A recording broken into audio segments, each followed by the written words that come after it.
have nuclear reaction.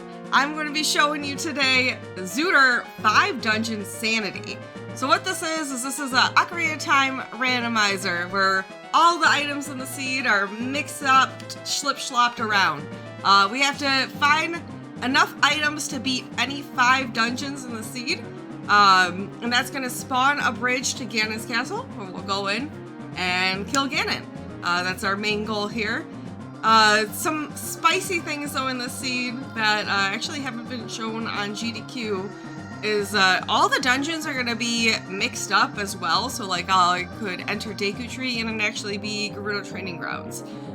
So we're also going to have that to deal with today. But let's get hip-hopping in so that I can start showing y'all what this is about. Here we go. In 5, 4, 3, 2, 1. Alright, so as you can already see, Zootr mixes a lot of things up. We're including our starting point. It also mixes up our starting age, although you don't really see that since we're a child here. I am gonna take a not so bold move here, but we're gonna skip the chicken check here that a lot of people in chat might be like, chickens!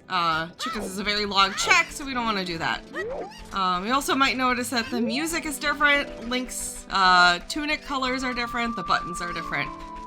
So that's just the start. That's just the surface level of what we're gonna be working with here. So as I said, our goal here is to beat any 5 dungeons. Part of this is going to be running around and getting dungeon info since our dungeons are mixed around, and I don't know which dungeons are which. Right now I'm working towards getting to some more denser areas. That's going to be kind of how we route things in this is going to be where is our density in checks. So right now I'm going to head over to Kokiri Forest. There's quite a number of quick checks over there, Lost Woods, as well as getting some songs. You can see in the tracker below, that's going to show a lot of like my main items of what we're going to be wanting to probably find.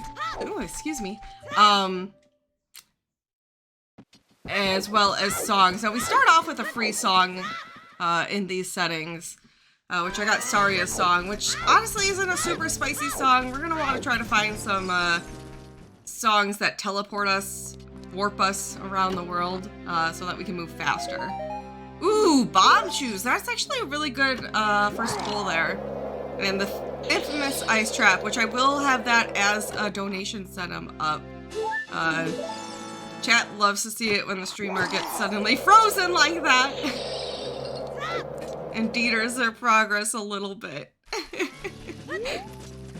You're also going to be seeing, as you've already seen this, but a lot of backwalking. So in Ocarina of Time, backwalking is actually the fastest way to move. If you're moving in a straight line, that would be more than 5 rolls. So you're going to see me either rolling or backwalking a lot throughout the seed. Those are our 2 fastest way of movement. Just kind of depends on the situation, if you're moving in a straight line or not. Alright, we're getting some items here.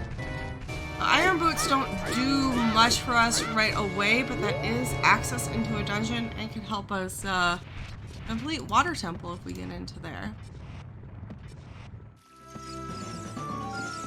Yo, Wizard, thank you for the 5 months. I appreciate that. Welcome back to the Bomb Squad. Thank you, Wizard. I appreciate you. Alright, so as I said, we're gonna head over this way. You're also gonna start seeing me reading some of the hint stones. Those are gonna give us hints that will help us hopefully finish this seed faster.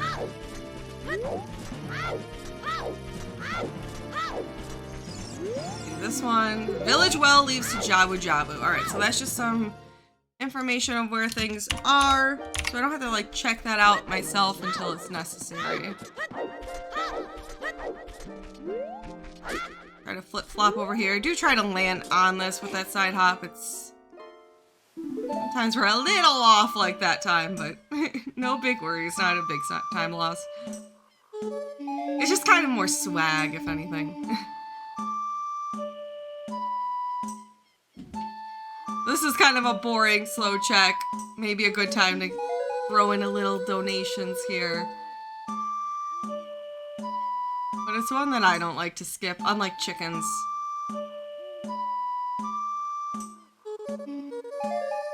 Alright. Did it pay off, though? No. Like anything in Zootr. So the interesting thing is we did grab some bomb shoes. So Zootr is a little bit convoluted in terms of how the logic is. And when I say logic, I mean the way that the seed expects you to beat it. There are things you can do that puts you out of logic. Certain skips and stuff you might see me do during the seed, as well as bomb shoes, because bomb shoes aren't like really replenishable. You don't get bomb shoe drops like you do actual bombs, and you can only buy bomb shoes if you have a wallet and access to the wasteland. So for that reason, bomb shoes can be used to check explosive checks. That could get you something really, really good out of logic. So you're gonna see me utilizing those bomb shoes here. We're gonna be save scumming them. So I'll use the bomb shoes, and then I'll save before using the bomb shoes, then we'll reset. Alright, so that's access to Jabu Jabu's belly, as we saw, so I actually won't be worrying about that until we have a boomerang and can beat Jabu Jabu. Also got a hint there that Frog's 2 check is dead. We don't have to check that. We're gonna go read a bunch of hint stones up here. And we'll start save scumming some shoes. Like the same hint.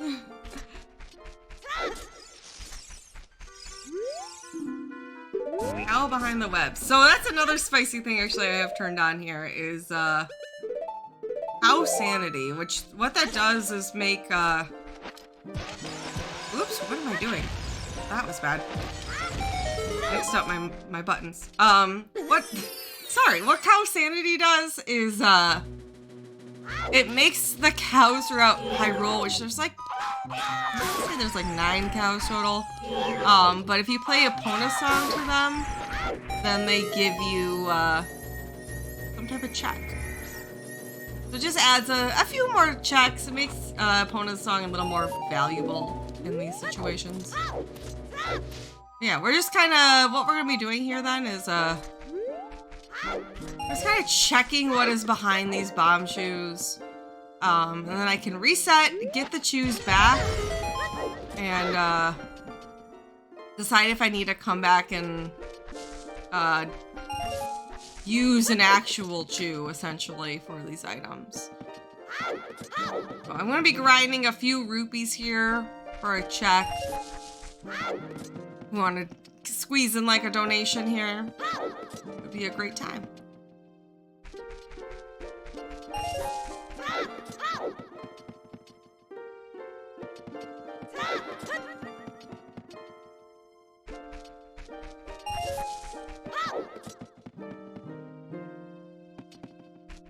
Alright, now we got our rupees, so we can plop in here. We're gonna do a check.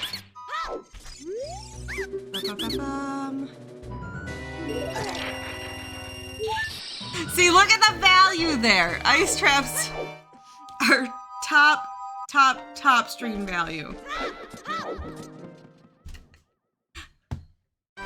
You hate to see that as a runner, but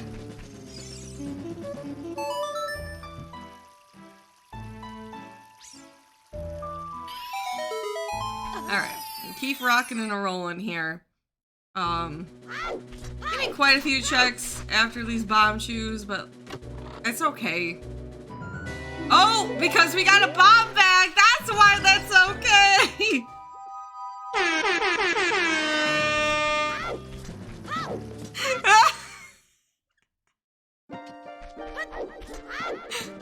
Oh my goodness. Alright, that worked out very, very, very well. So I don't have to worry about save scumming these, chews, thankfully. It just makes things a bit more convenient here, but... Oh, and a bow! Alright, that's looking really, really nice here. We're getting some good items. So there's really, honestly, in Zootr's, aside from your necessary, like, light arrows and magic you need to defeat Gannon, bombs are kind of the big item you want to find that unlocks a ton of checks in Ocarina of Time, and also is required for a number of dungeons, actually. So we love seeing Bomb Bag. That's why chews aren't so bad either, because that lets us get those checks even if we aren't gonna commit to them. And sometimes you'll find like bomb bag locked bombs. So sometimes you'll need, like, sometimes you'll do a choose and you'll get your first bomb bag. And you're like, ooh, I wasn't supposed to get that here. I was supposed to get that somewhere else. Alright, so I'm taking the time here again to grind for some rupees here. We're early on in the seed, so there's another Deku scrub, unfortunately, and it costs 40 apiece, so I just wanted to grab the money here and get that. There's also a hint stone over there, so it's like not the worst. Kind of weird how this worked out. I was gonna save scum there, so I wasn't going to originally grind up to 40, but because I got that red 20 rupee, I was like, might as well. There's also another hit stone over here, which are super, super valuable. We haven't seen yet, but there's hints that are called Way of the Hero hints. And they will tell you which areas have an important item.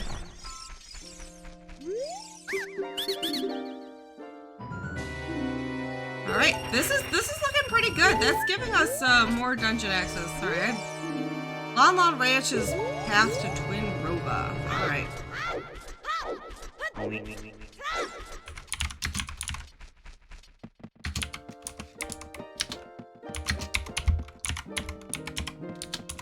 So that lets me know there is something in Lon Lon that lets us beat Twin Roba.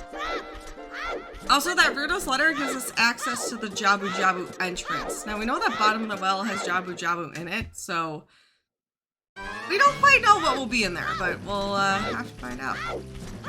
Alright. And also, speaking of finding out what dungeons are, we are going to run over to the Deku Tree here and see what's inside there and whether or not it's something I can do anything in right now as a child. But first, again, we're gonna walk around here. There's actually 2 hint stones around the Deku Tree, so I'm gonna just go grab that information because this could just help us go a lot faster.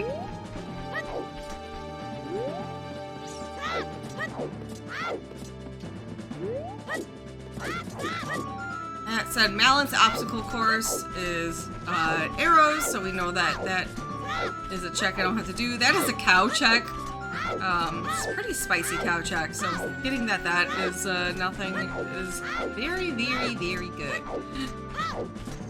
And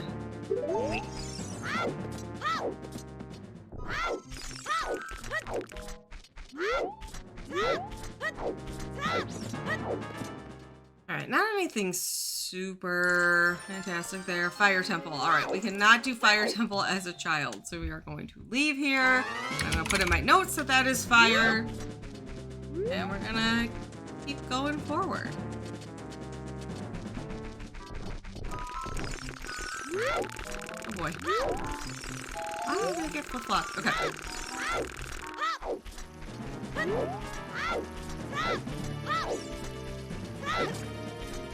So Crash, thank you for that tier 1 sub. Welcome to the Ba-Bomb Squad.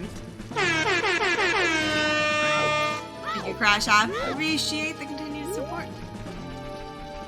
Alright, so our next one we're gonna be going is South Hyrule and Lake Hylia as a child. This is kind of a weird area that some runners will kind of, I want to say almost neglect, because it's just very out of the way. Things are kind of spaced out back here, and you don't really have a good opportunity to come down here as a child, except for when you're leaving Kokiri Forest. So, some runners will actually opt to just skip this area and kind of gamble that maybe there's nothing down here. Take that risk, as you have to do sometimes in randomizers. I like to come down here because I think there's enough checks down here, especially early on, but I just would rather, I'd rather just like not leave these.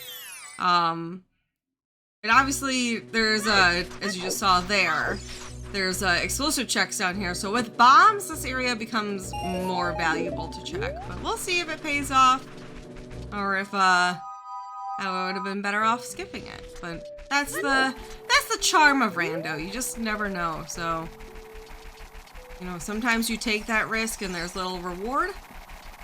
The nice thing about these settings though is because we're playing 5 dungeon, it gives us more flexibility where if we miss, like, let's say I miss the hammer.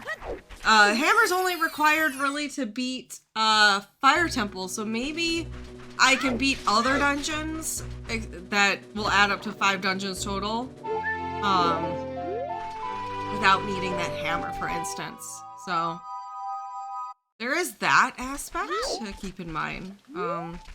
There's another bomb check down here, but it is another scrub that I don't have money for, so we're gonna, that one we will be skipping. So Crash, thank you for gifting a sub to Lowax. I appreciate that. Thank you so much.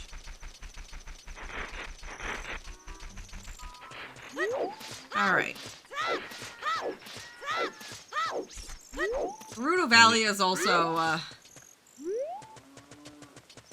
very much a skipped area. Sometimes you'll get serenades, so that makes going and doing like Child Lake Hylia a bit more enticing, but yeah, we're very poor in rupees though, unfortunately, because I also want to be coming up here checking the child fishing check while we're down here. I just don't have the money, unfortunately. It's kind of been a poor seed here.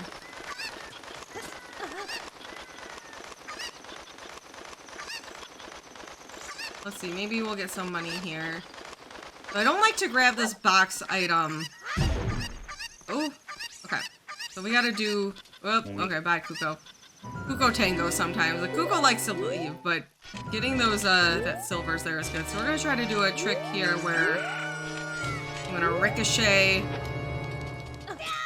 Oh, timing here is a little tight. Alright, there we go. So, let me kind of explain that now that I did that. There is a check in the waterfall over here. Usually you're gonna try to utilize that Kuko to float over, and then you can peek what's in there. We do have a backup strat though, where you ricochet off with by doing a jump slash with a stick, and that will push you enough back that you can land just barely on that piece of land that I landed on. It's not as easy as it looks. Timing's pretty tight, but it's pretty awesome if you get that.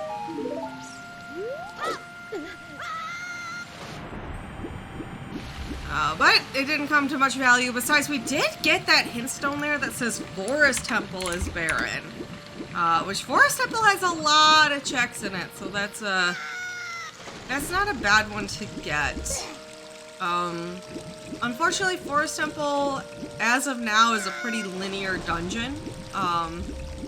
They are working on making dungeon shortcuts a thing in Ocarina of Time. Where, like, you'll have shortcuts within the dungeon, so you don't have to complete the full dungeon, potentially. Forest Temple's a big one. So who knows? Alright, I did get Kokiri Forest's Path to Morpha, which, we know that. Alright, and what I'm gonna do here is, as I said, we don't have a lot of money. I'm gonna not waste, but use a little bit of time here to try to get some money, hopefully with some bombs here. Really need to see more money. Child fishing check here costs 20 rupees. Really unfortunate that we're wasting our time here doing that, but...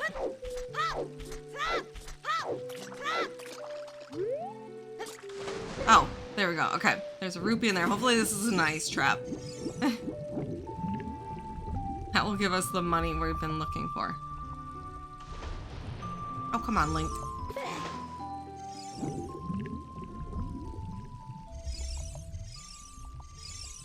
There we go.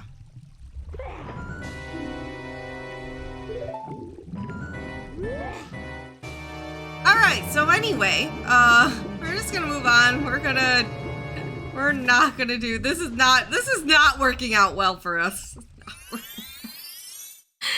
Oh my goodness.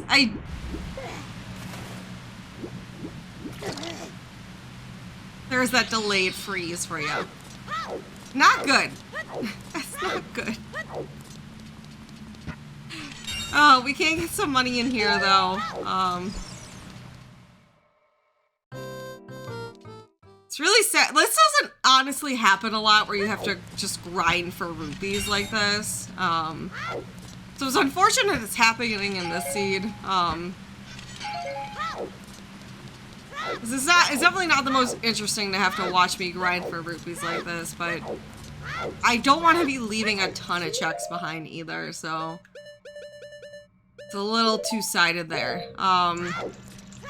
We are gonna be able to check another dungeon here, see what's inside Jabu Jabu. Hopefully it's something that we can do. Check another headstone. We are going to go ahead and do some checks here. This is another great opportunity for donations because this minigame is not the most exciting. We're just diving and collecting some rupees. Yeah.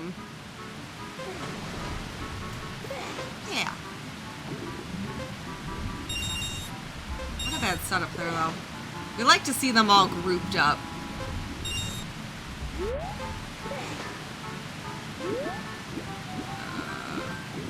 I couldn't find my last one. There we go. Yeah, the checks in Zora's domain are a little annoying, a little tedious, I'd say. We have to do that, climb back up and talk to the Zora, and then we have to light all these torches to spawn a chest. When we do that, I'm gonna grab a fish though, so that we can open up Jabu Jabu. And again, we want to see what's in there. Hopefully it's something that we can actually complete, or at least get a decent amount of checks in.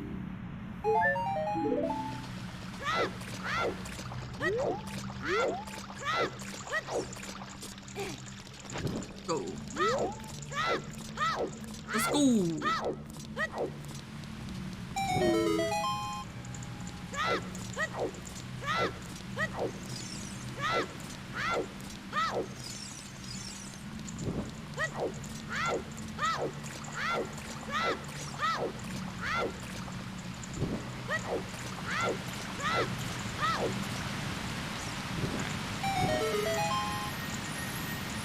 Here's my coffee.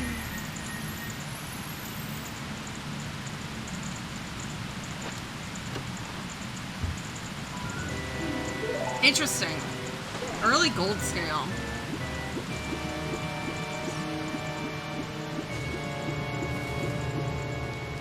Doesn't really do much, but that is a check back in Lake Hylia, so we could pop back over there and actually do that fishing now that we have some money. We can also check diving in the lab, which you either need irons and a hook shot to do a neat little trick to get that, or the intended way is you use a... I didn't grab a fish. I didn't grab a fish. That darn fish, it gets the best of us, honestly. You just like, you get so focused on other things that you forget you have to grab fish. Hopefully we didn't get all the way out to Jabu. Fish, please. Thank you. That's why I try to say every time, I'm like, grab the fish. Make sure you grab the fish. And you get so distracted by other things.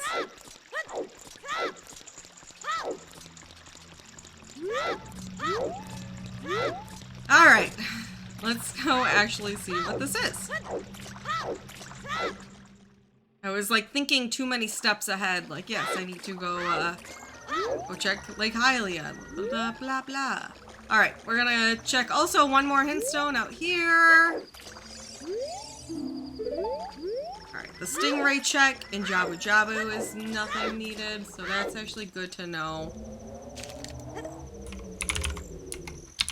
So we know we can skip that room, and we can skip Jabu Jabu until we have a boomerang. Alright, I kind of thought that this would be bottom of the well. So we can't completely clear this since we don't have Zola's Lullaby, but there's a decent amount of things we can check in here. So it's not a bad idea to go ahead and do that while we're here. We just can't lower the water, so we can do a decent amount of checks though without lowering the water. Man, the seed's not being nice today.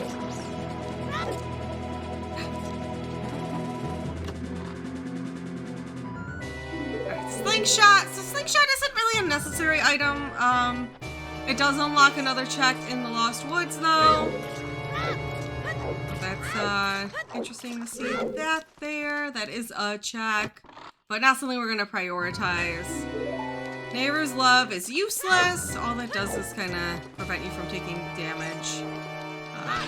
You're not gonna... probably... I want to say you won't see me use that. I'd hope not.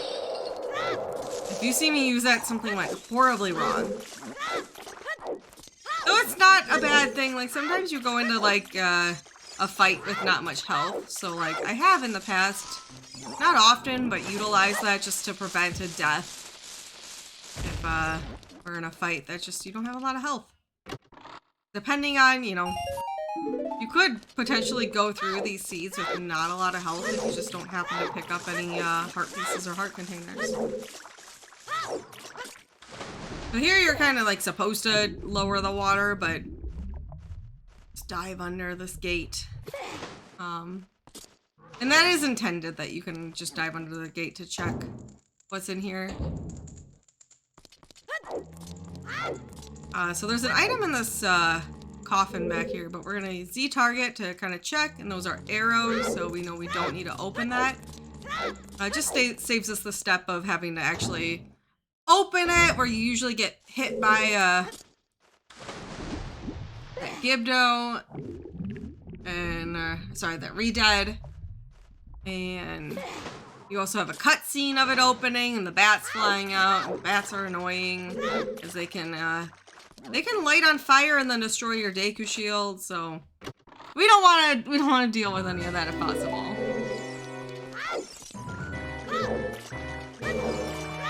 All right, that gives us access to a few more checks back here.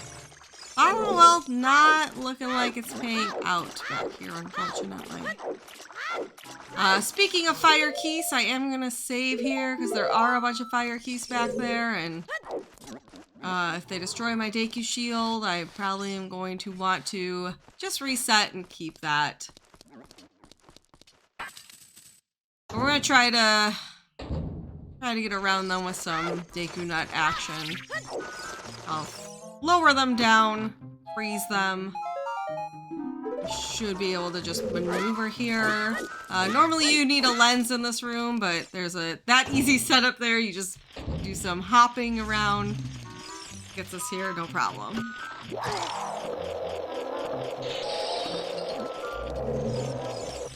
Seems like the well has become a deep freezer. A lot of ice traps in here, unfortunately.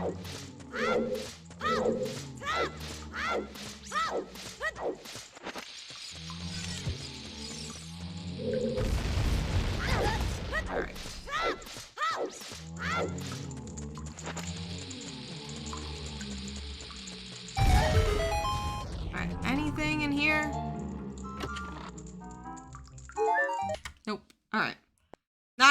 save, waste of time, just reset right away.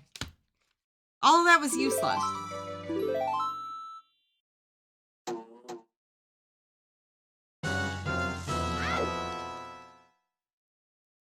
Yeah, unfortunately not a lot in there. And that's the way it is. We're gonna come back out this way.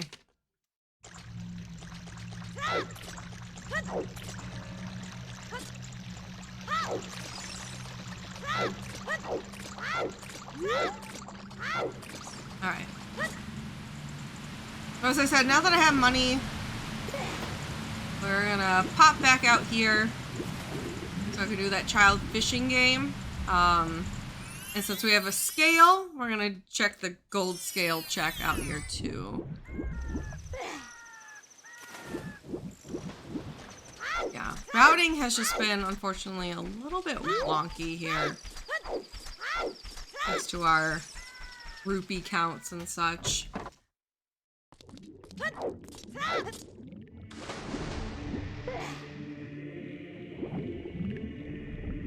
Well, hopefully we start getting some stuff soon here.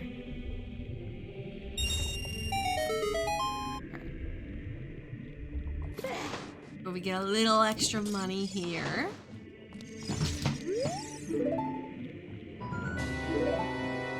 Alright, my cat just fell. What's going on?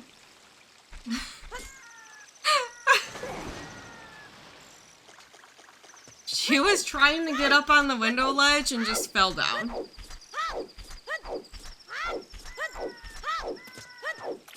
Oh, kitty man.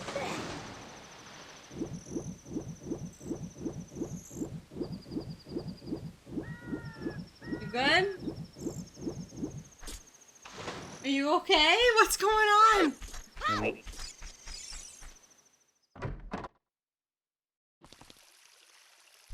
Sorry.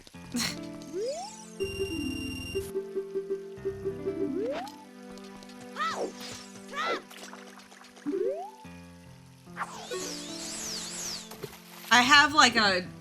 Alright, just for context here, since we're fishing and there's not a lot to talk about here. I keep like a blanket on my windowsill to stop the light from reflecting off like the white windowsill and hindering my vision while I'm playing games here. But she was trying to jump up on the windowsill, and because the blanket was there, she just fell off. Hey! That is a good thing we came back here. Oh my goodness. Alright, getting more things. Getting more things. Alright, we are going, speaking of, backtracking, I'm gonna go check again that, that scrub, now that we have the money for that scrub. And then we're gonna make our way up to Lon Lon and kind of, we'll kind of be closing off, child checks here. Which, honestly, what I might do instead is, we'll check the scrub and then we'll save quit. Which is our spawn point is in the graveyard. So with that, we need to go check, some stuff up in Goron City. That might not be a bad idea. Now I think about it, I'll probably do Goron City as an adult because we have a trick that we can use with the hover boots to get more checks.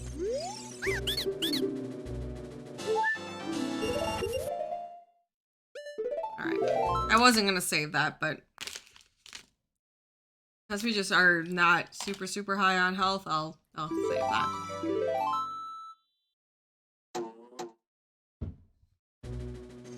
Alright. But this will just, so utilizing that, like, starting point is important, because it can put you in places that are just more convenient routing-wise. So, like, for example, we're going to Lon Lon next. This kind of puts us in a better spot than having to backwalk across the whole entire Hyrule field. Now, obviously, those results can vary a bit, but we'll take it. gonna do here, the plan is, we're gonna go ahead and grab what's in Lon Lon Field, or Lon Lon Ranch. We know that's the path to Twin Rova, so my guess is gonna be that there's either a strength out there, or maybe there's an item necessary to get into a dungeon, or a song. So, remember, this is Dungeonsanity, so dungeons are all shuffled around, so Spirit Temple could be within, like, where the Shadow Temple location is. So something like Din's Fire to open up that location could be the path to Twin Rova. But first, we get to play another fun minigame!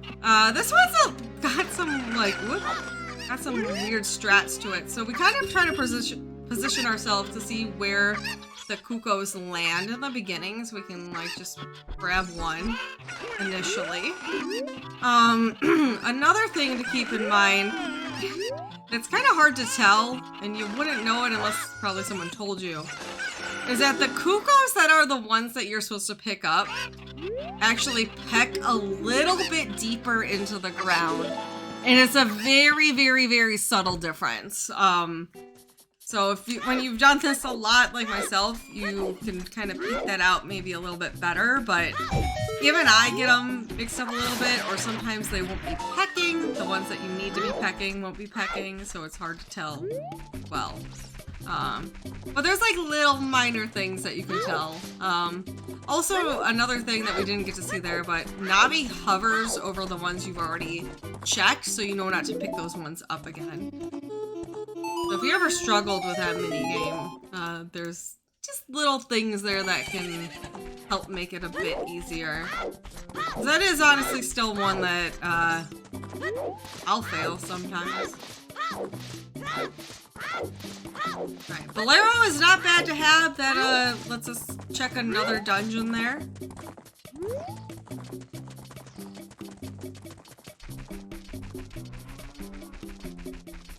We'll actually go check that out here as a child next. That probably just leads to Spirit Temple, but doing some Spirit Temple as a child right now, not a bad idea. Oh, and see, there's what I said, Din's Fire. So Spirit is probably either in the fire entrance or the shadow entrance. So maybe we'll go check that out next.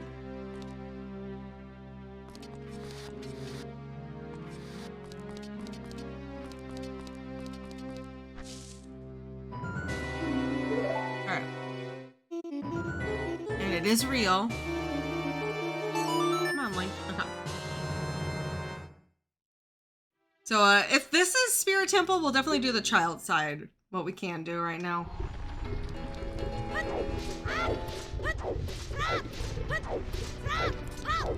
Let's go see what's in here, and I'll write down that info. And if this isn't Spirit Temple, then I'm gonna put the shadow or spirit. Alright, so this is Tadango's Cavern. We are not going to do this as a child. It is faster to do it as an adult. So we're just going to save quit out of here. So that means Shadow Temple will be Spirit because of that information we got. And Fire Temple is Tadango's Cavern, which that'll be our first dungeon we'll get to complete. So that's kind of done for now as a child. That was a decently long child opener here. I'm going to check here real quick. The peak. Alright.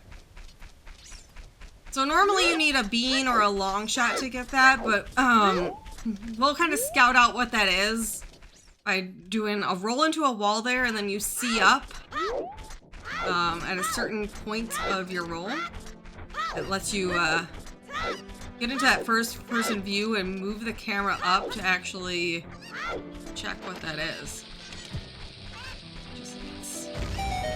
So now I know that was a blue rupee. We don't have to worry about it.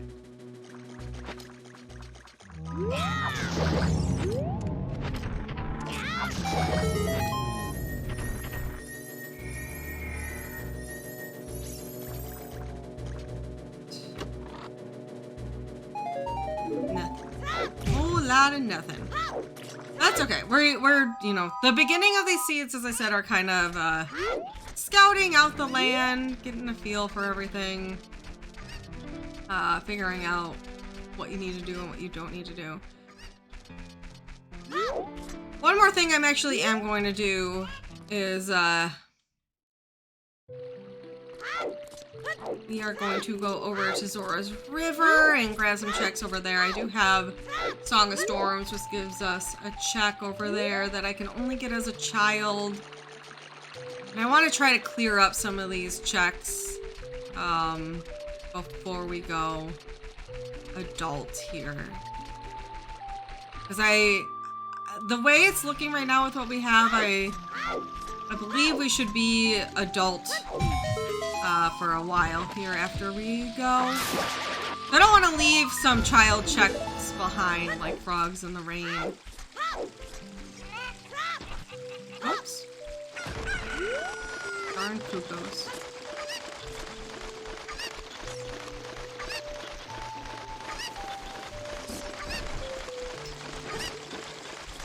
Let's see. Oh! Alright, please be real. That looks like magic, but I feel like I keep getting tricked here.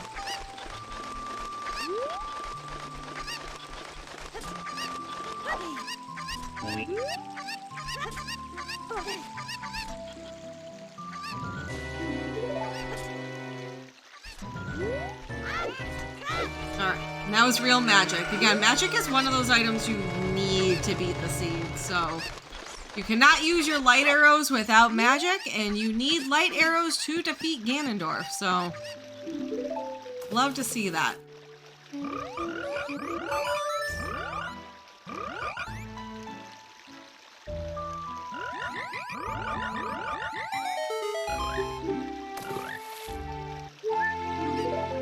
Alright. Oh, I'm actually going to, real quick, play an extra song for them. When you play a child song for them, they give you 50 rupees. And as I said, we could use rupees this seed, so I'm gonna go ahead and do that. Putting my coffee on a heater real quick, because I don't want to drink my cold coffee. Alright, now we got that. We're gonna take our Cuckoo. Check some more checks here.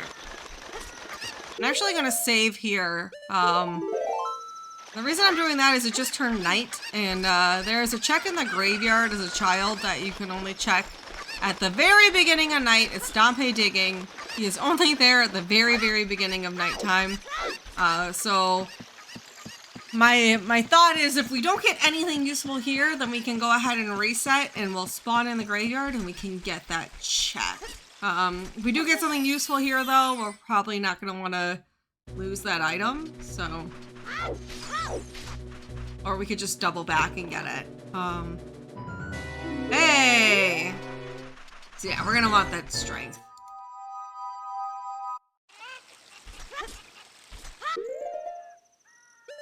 Well, we won't be checking Dompe digging right now because of that, but that's okay. We definitely want that strength. Under the water is a Daegu tree. Okay. That's good to know.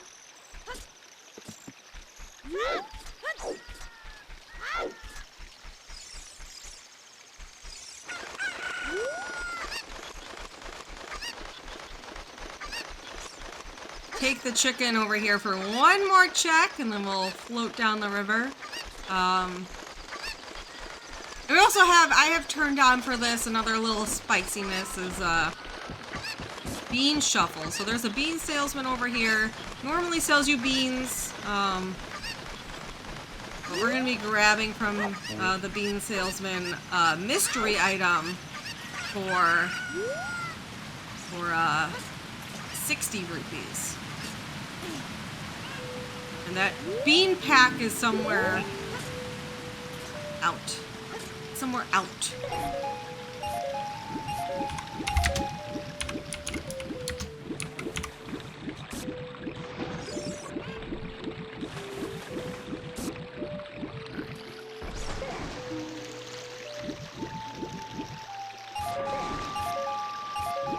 But looks like we're starting to...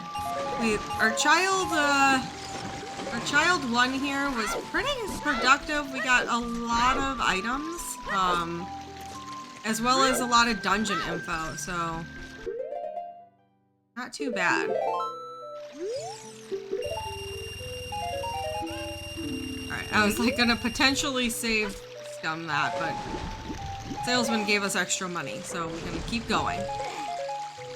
The 60 rupees is a lot, especially when we still have quite a number of costly checks to do.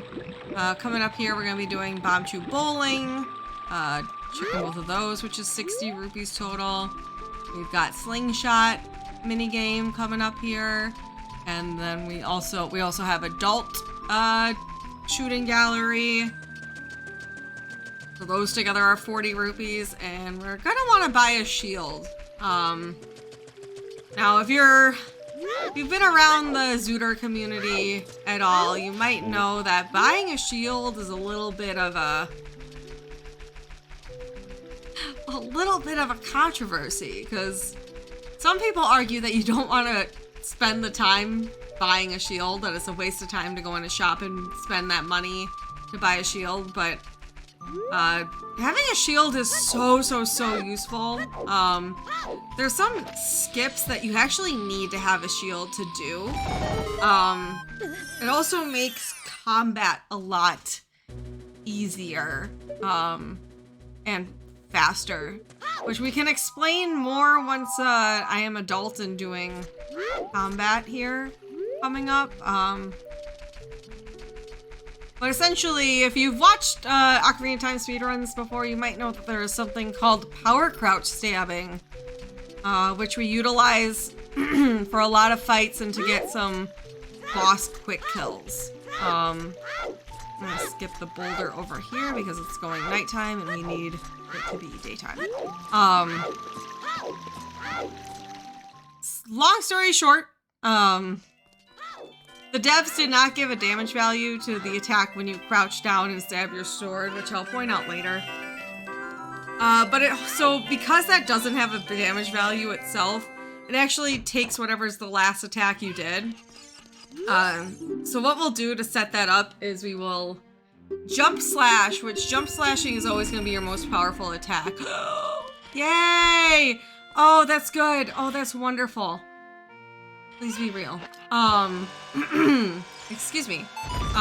So it takes the last attack you did, and then it gives the crouch stab that damage value. So we give it a powerful attack, and then we spit it out real fast. And I'll kind of go into that more once we actually are utilizing it. Because now it looks like if this boomerang is real, we're gonna go back actually to Kakariko and complete Jabu Jabu. This is looking really promising. We're getting access to more and more dungeons here. Is this an ice trap, though, is the big question. Hey! Alright, we can finish a dungeon. I'm gonna say no there so that I can get out of this game, and that's useless. Perfect. Oh, that is so good. And actually, this works out really well routing-wise, because since we're here and it's almost nighttime, what I'm gonna do after this minigame is we're gonna hop out of Castletown, let the sun go down, walk back in. We're gonna do Richard the Dog check, which has to be nighttime in Castletown to do. And then we'll do that save quit, which will put us in the graveyard, and I can get that Dompe digging check that I mentioned earlier. Before we go into, hey, money. Before we go into Jabu Jabu. We won't buy that shield yet. Might get some more money here. So I'm gonna grab real quick here, another Skulltula.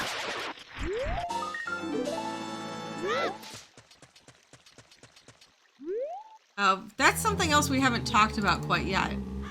Is Skulltulas do lock checks. There are checks on 10, 20, 40, or sorry, 10, 20, 30, 40, 50 skulls.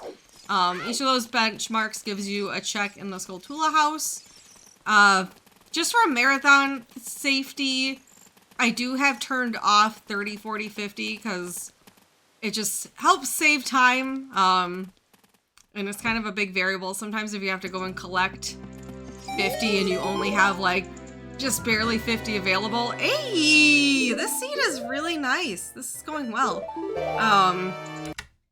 It can be cumbersome though, because I've had seeds where 50 skulls locks your boomerang. Well, boomerang is what you need to check a number of skulls, so that can be a little iffy. So for marathon safety, I will have that turned off. We'll have 10 and 20 turned on because those are pretty easy to grab on your way. All right, we're looking really good though, in all honesty here. We are missing our light arrows, so we don't know where those are, but we can complete quite a number of dungeons here and have access to a number of dungeons, so that is super, super, super good to see. We're gonna go in here, finish our first dungeon. We also have access and ability to beat Tadango's Cavern and Deku Tree now. So our Deku Tree is in the Water Temple. So that's 3 of our 5 dungeons already. So this has been actually pretty nice in terms of our seed, which is great because I didn't vet this seed.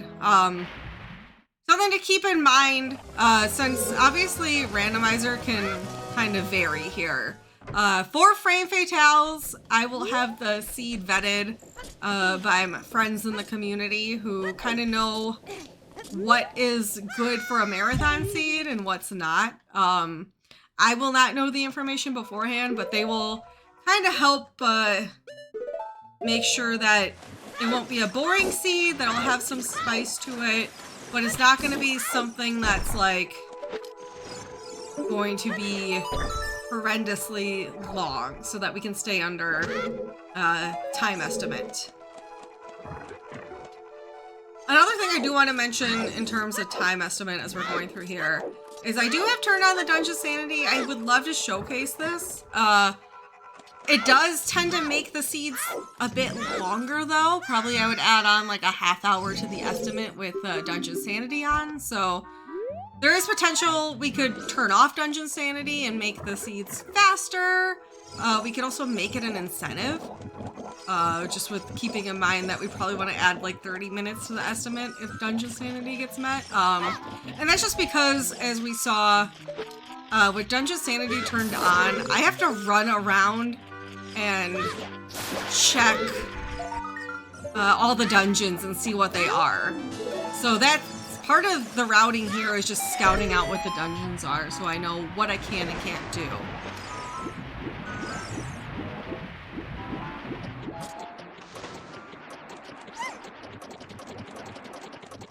So that's what we will be doing to ensure that this is good to go for marathon.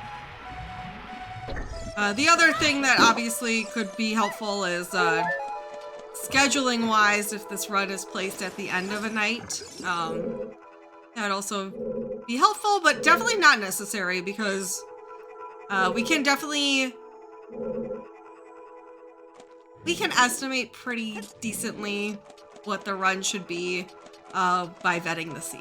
So I know that can be a question sometimes with randomizers and marathon scheduling, but it's definitely very doable with Zootr.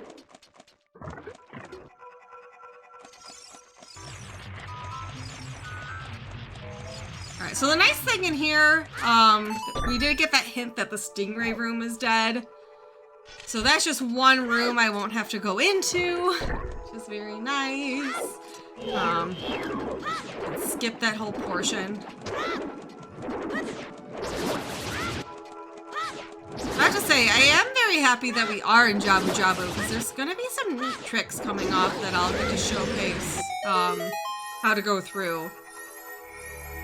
I will say some dungeons tend to lend themselves better to showing off some tricks and such, but yeah, this was pretty good.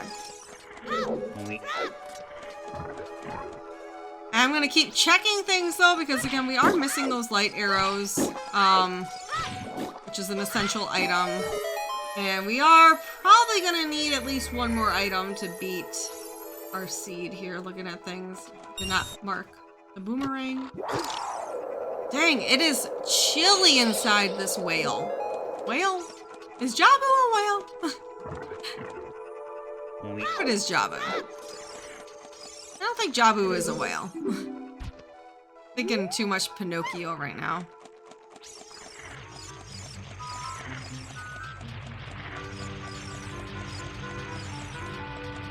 Whale, fish god. An extremely large tuna, something like that.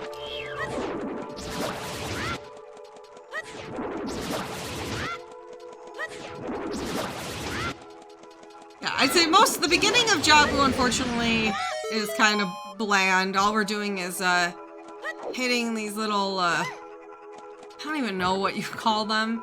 I think they're kind of like uvulas, like in the back of your throat. But I don't know why Jabu would have so many. I don't know, maybe they're like parasites. I have to say, the anatomy of Jabu is very interesting.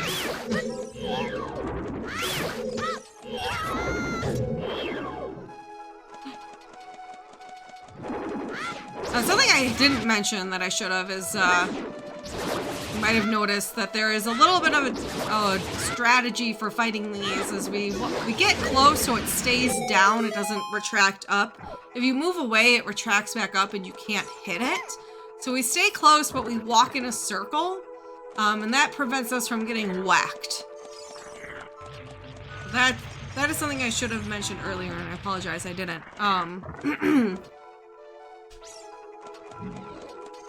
Coming up here, we have another fight after I grab a couple of Skulltulas here, which is the big Octo. And there's actually an interesting strategy, it's semi-interesting strategy, I'd say, to beating the Octo quick. So basically, the Octo has a big spot on its back that you can hit. As I mentioned earlier, jump slashing is the most powerful attack. Jump slashing with a stick as a child is equal to Master Sword damage, actually. So super, super strong. So what we're gonna do here is seem kind of weird. You wouldn't think to do this probably in a casual playthrough. Definitely wouldn't. So the big Octo is gonna come charging at us. And what we're gonna do is we're gonna sit there and let it charge at us. So once it hits us, it actually turns around, which will quickly use a boomerang to stun it, and then we'll jump slash it, taking it down really quickly here, making this fight just absolutely easy peasy. So here goes charge. It's gonna flip flop around, boomerang, jump slash, done. Super, super quick fight. That is definitely not how you would do that casually. Very, very nice there. I am gonna grab some more Deku nuts here, which we actually haven't got to talk about Deku nuts yet much this seed, but Deku nuts, the underestimated, overlooked hero of this game, are so beyond useful. And I say none of us utilize them during our casual playthroughs, because I know when I was a child playing Ocarina of Time, I was like, why would I want to just freeze enemies? That's so boring. That doesn't do any damage. I just want to hurt them. I just want to attack. I need to do the damage, not take up my C button space with something that just freezes them. I'm actually gonna get to see that coming up here on Baronade. Our first boss fight we'll be doing. But first, we have another interesting trick here. Normally you have to climb up all the way these vines, but we're gonna stand on a spot here, line up Link's head, up, throw and side hop. And that hits the button way up there. Normally you gotta do a long climb up. That saves quite a bit of time there.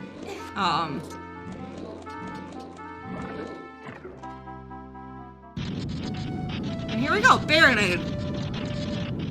So Baronade can either look very, very clean and awesome or just crumble apart, and kind of depends. Sometimes Baronade is a jerk. What we're gonna do here, we gotta take out the tentacles. We Z-target after they drop. We're gonna try to get all these jellies together. Spawn out here. So we're gonna, real quick, there we go. Hit him again. Oh, we missed the second one. The timing is a little tight on these things. So what I was trying to do was hit it just as the jellies come out. There's like a small little bit there where Baronade actually can take a hit there. Otherwise, we have to wait. So unfortunately, not what we want to do. But yeah, Deku Nuts here, take them out really quick.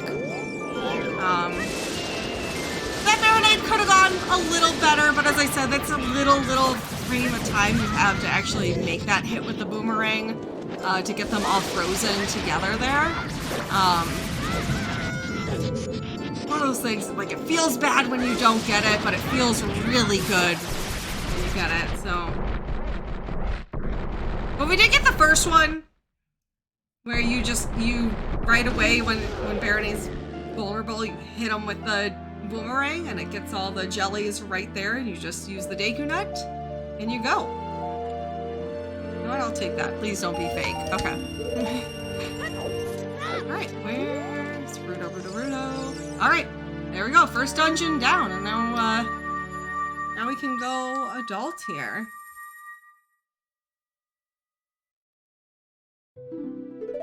This would probably be another good segue into donations. Because what I'm going to be doing here now is heading back to, we're going to head back to Castletown, buy a shield, go adult.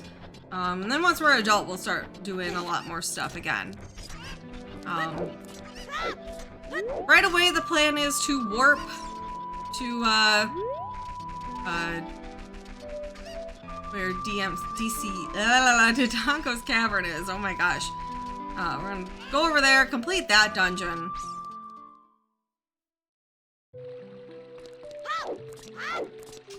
We also have access to Deku Tree. And then with that hook shot, we can check as well. We can check and see what's in the Forest Temple. We haven't checked and seen what's in Tadango's Cavern yet, actually.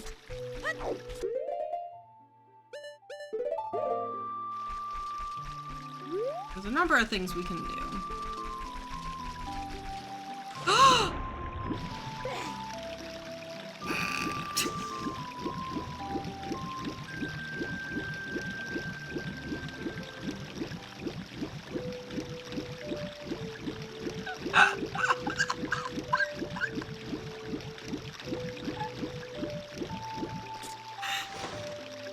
That's definitely, that's never happened before, right? I thought I'd be able to cut the corner there, but... Oops. Oh my gosh. Just... yeah, that's where you say, that's just some RNG manipulation. We're manipulating the Zootr. Yeah.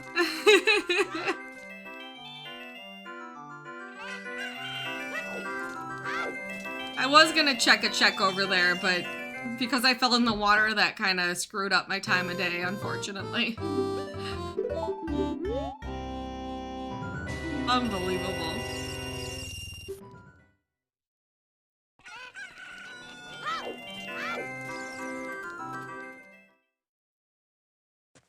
Alright. All these we haven't read yet. Zora's Fountains Baron. Village. Okay.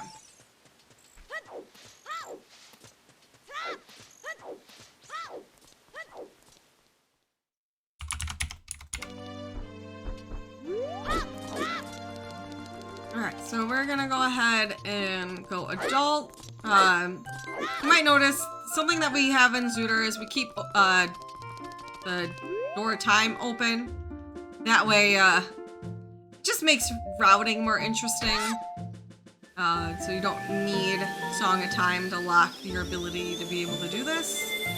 Opens up the seed a lot more.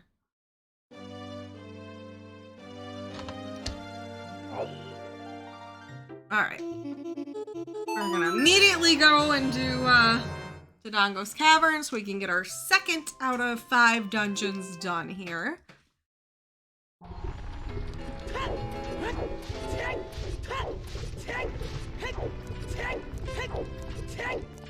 Little.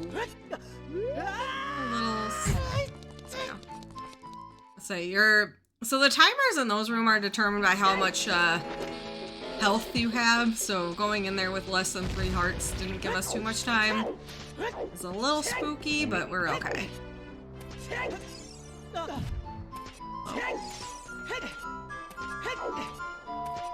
Alright, I'm gonna grab another hint stone over here. Again, these are so valuable. Alright. This gives us more information. Griddle Valley Hammer check is dead.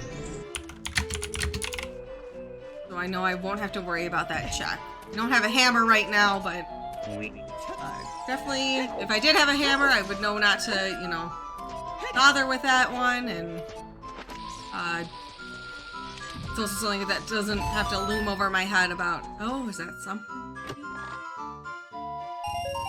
More money, which isn't bad. It'd be neat to kind of leave here actually with 200 rupees, because then we can buy a fire tunic, a Goron tunic. Just be helpful for, as I said, we don't have a ton of health actually this seed, so if we got more health then we could, or if we got a fire tunic, then we could go through like Fire Temple without having to worry about dying.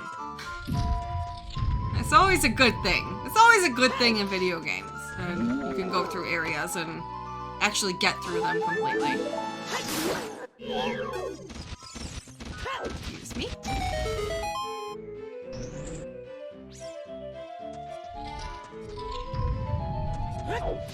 Alright.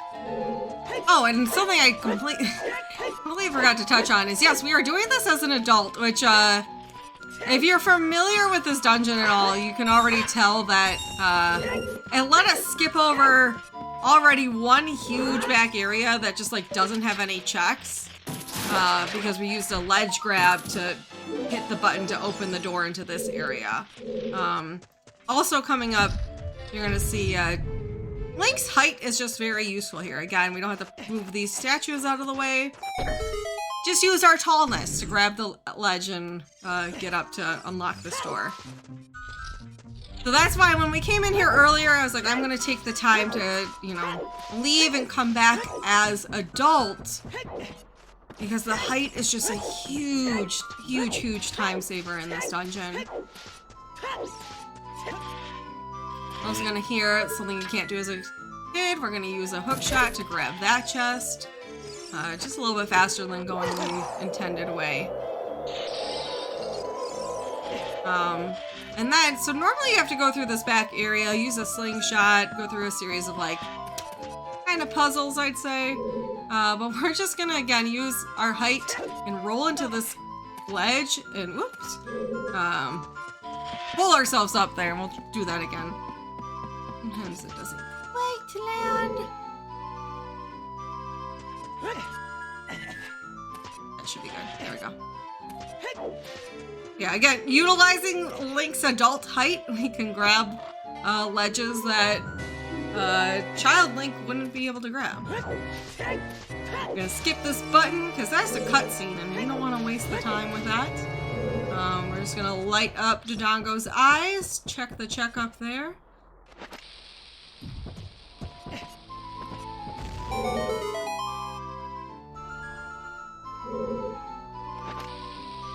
And the bomb's here to note. The reason I turn around is you have to be facing the direction of the bomb when it explodes for the game to like recognize that it's there.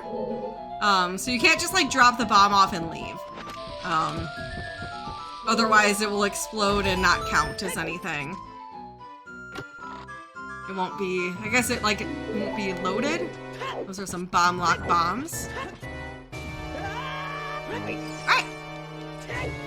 Again, another area you're gonna see here where Link's height is important. Normally you go to the right and you go through a whole back area where you push blocks and everything. We're just gonna pull ourselves up here, push this block that we need to open the door to get to Tadango.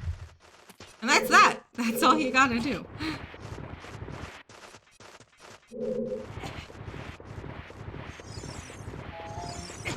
Oh, it's incredible how many things we get to skip in this dungeon just by being taller.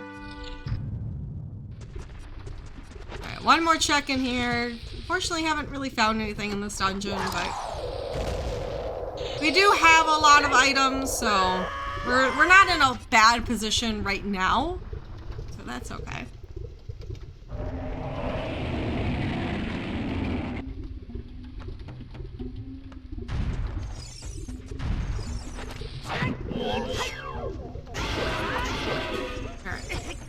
We tried it there, as you could see, as soon as Tadango was ready to get hit. We jump slash a little early instead of waiting for Tadango to put down his head. Get it as it comes down, and just like that, save a little bit of time.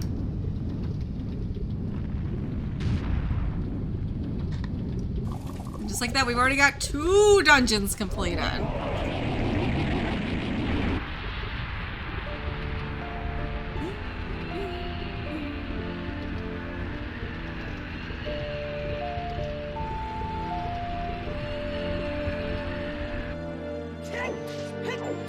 Alright. I thought about grabbing those for a second, but I realized I just got a new bomb bag, so we're good on bombs. I don't need to grab that right now. Alright. So now we do have quite a lot of checks around these areas that I need to go grab, and we're also going to grab another song here. Kind of hoping it's Zelda's Lullaby. No, but that is access to Spirit Temple. We can't do anything in Spirit Temple as an adult, but that is something to keep in mind, that we do have access there now.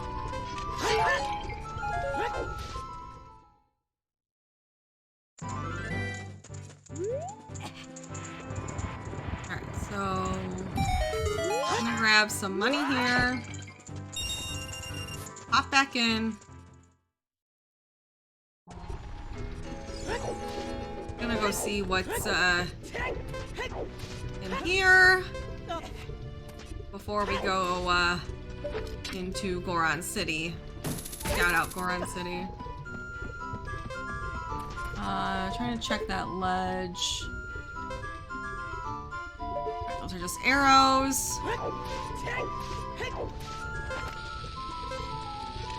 Gonna pop in here. Trying to grab money along the way because, as I said, I do want to buy that Goron tunic in case we get a hammer and do Fire Temple. It would just be very, very nice considering our health right now. Fire Temple, you don't need a Goron tunic to do, but depending on your health, you might want it for the Volvagia fight. Oh, there's Greg. We're gonna leave Greg behind, but shoutouts to Greg.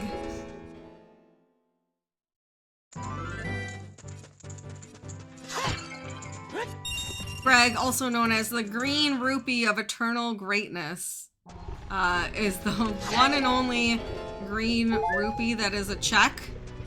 Has kind of become a meme, along with a couple other items that, when you find Greg, like, hey, the one and only Greg. And the fans go wild. I probably have made myself a villain, though, here by not grabbing Greg, but we're trying to save time. Save the frames. Kill the Gregs. Like, save the frames. Kill the animals. It's like, that sounds bad. I will not say that again.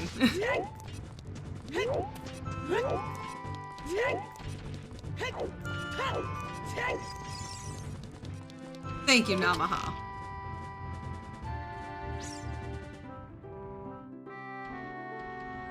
Too many memers in chat.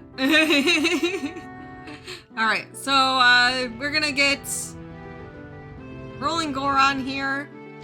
Easiest way I find to do it is if you have a bow, you can just shoot that bomb there.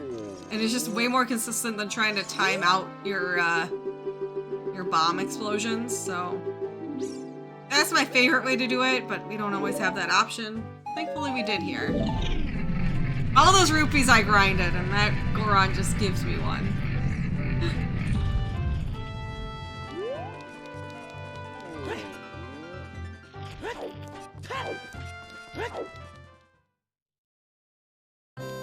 Alright, I am gonna buy this. Let's see, fashion. Better color? Oh, that's a nice blue.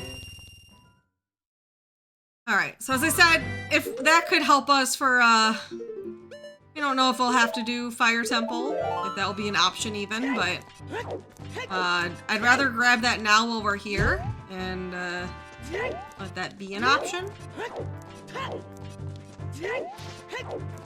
So as I said, we were gonna come here, I thought about coming here as a child, but, so Boulder Maze coming up here has 3 different checks on it. On the right side, there's 2 that are just locked by bombs, and on the left side, there's 1 check that's locked by hammer or silver gauntlets. However, if you have hover boots like we do, we can grab that out of logic. I just did a bomb set up there too to get rid of all those boulders with relative ease. Lake Hylia is on the path of Elvagia. That's really good to know. Because that Fire Temple, I would like to do Fire Temple. So there we go. I didn't even get time to explain that. Usually that takes me a couple tries, but all we did was build up speed there. You start by back walking a little bit early without your boots. Plop on your boots, keep going, and then you backflip to jump over the rock. So normally, again, you need hammer or silver gauntlets to get over there, but that just let us get that check while we were there and we didn't have to worry about coming back. Which is very nice. Alright, well, I'm gonna go pop in and see what's in Tadango's Cavern. And then we're gonna head down to Lake Hylia. That is good to know. We got that hint that Lake Hylia is path of Elvagia. We'll check adult Lake Hylia checks while we're down there. We'll beat the Deku tree. Like, hopefully we get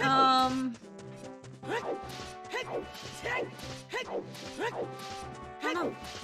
We did get a hook shot down there, so that could be it. But it'd be nice to see just like a hammer. But there is, in Fire Temple, there's stuff you can do with just a hook shot, so, or that is locked by a hook shot, so, could just be for that, the key logic in Fire Temple. We'll see.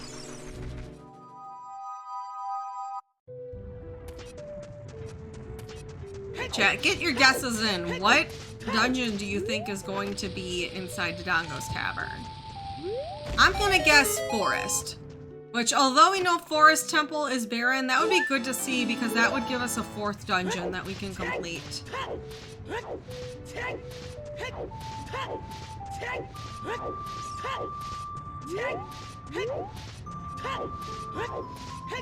I'm just trying to see what's above here. Like a bloopy. here we go.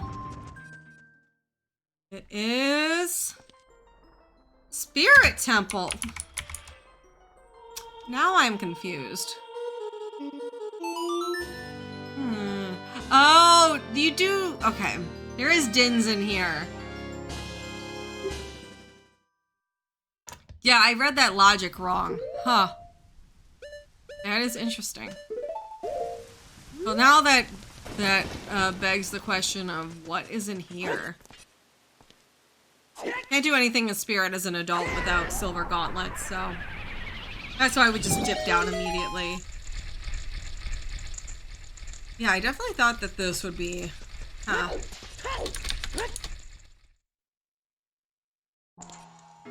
GTG. Alright, I'm gonna take the time to do some GTG. There is a lot of items in here.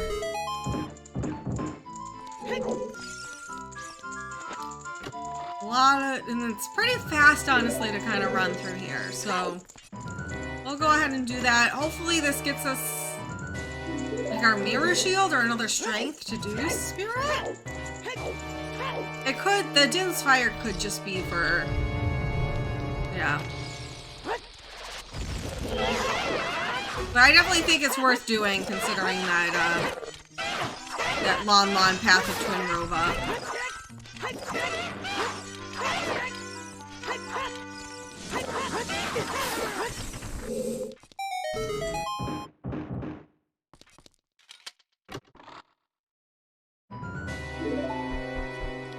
A lot of keys right away.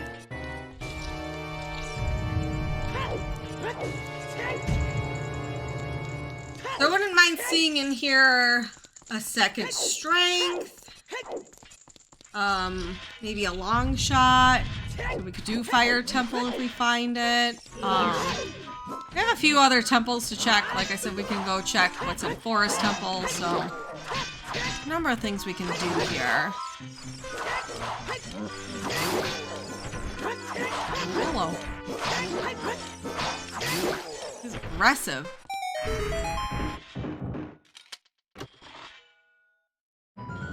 Hey! Okay. Alright, alright. I'll take that. Now that doesn't let us complete Spirit Temple.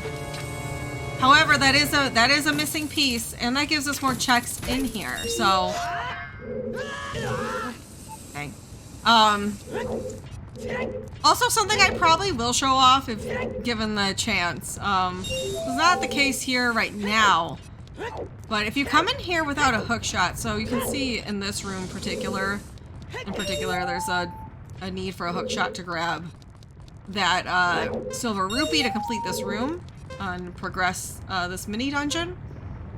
However, there are hook shotless strats, which I can definitely show off if we do come in here without a hook shot. However, I'm not going to take the time to do that if I do have a hook shot like this, because it does take longer to do, but that is something a really cool trick that could be shown off. That I can do consistently.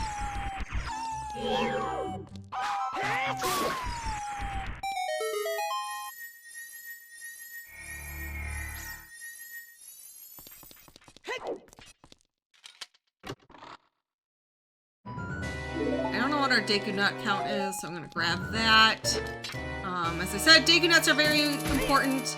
Especially, we could potentially be seeing Forest Temple maybe in the near future. We're starting to run out of dungeon options, so I'd love to see Forest Temple and show off the Deku Nut strats in there. They're super powerful in that dungeon in particular. But it doesn't hurt to have them.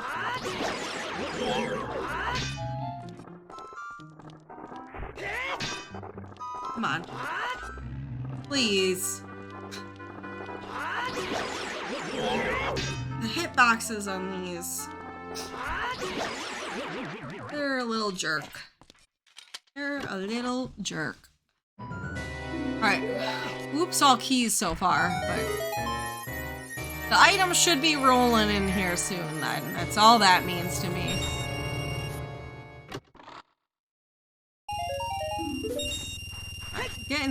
getting some money back.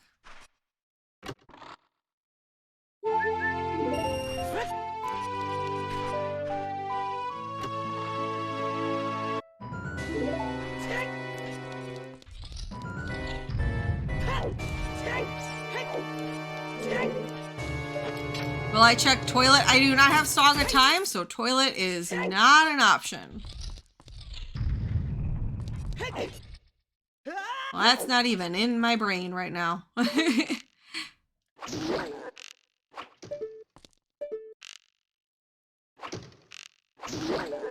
If you're watching this and wondering, what is the toilet? There is a check in GTG that we so fondly refer to as the toilet. It's a big giant pool of spinning water where you have to collect a bunch of silver rupees, and it's very, very slow to do. For one check. And that's always kind of like the, ooh, is there something in the toilet? People always wonder, but you need, the thing with the toilet is you also need a lot of items to even do that check. You need hovers or hookshot, you need Song of Time, and you need iron boots. You just can't do the check without those things. So, thankfully, we don't have Song of Time, so that is not even something I can consider doing at this point. Hello? Why that Z target, not Z target?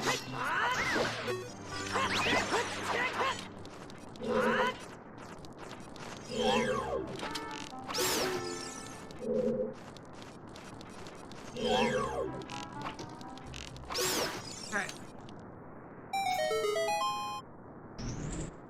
You see me use some iframes here. We're gonna walk into the flame. Normally need a hammer to get rid of this flame, but what we're gonna do, you might see this later on, is we're gonna walk in, use our iframes to roll and grab the check.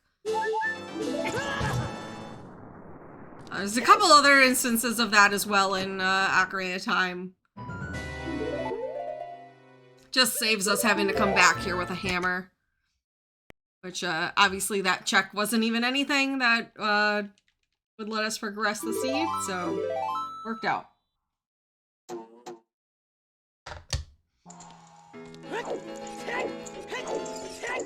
Alright, so now we're gonna do some save scumming with keys here. I don't have enough keys to check all of the maze, so what we're gonna do is check the right side first. We'll see if there's anything useful on this side, take note of it, and then we'll check the left side. There is a long shot here. Interesting, interesting.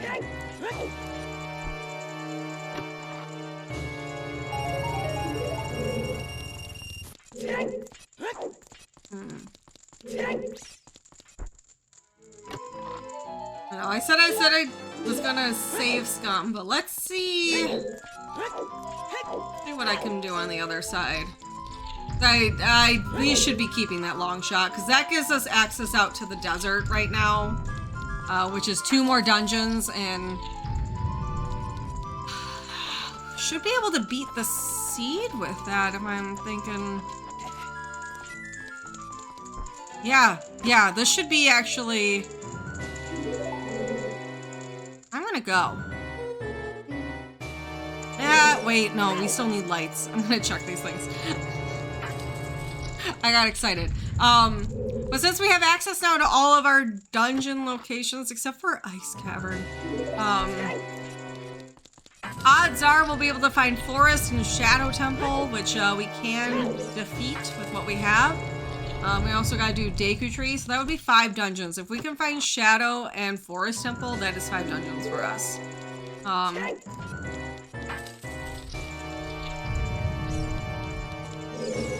What is this? Is this a key? Does the toilet have an item? Oh wait, I have all my keys. I got all my keys. What am I doing? The toilet does have an item, but I think we'll be fine. Alright.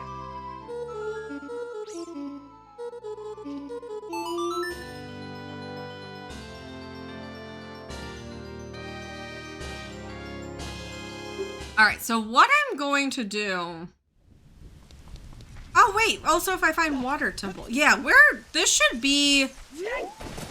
We should be pretty good. Now, we don't have our light arrows is the one thing. So, theoretically, unless I'm thinking of something wrong, I should be able to find... Oh, we need Zelda's lullaby, too.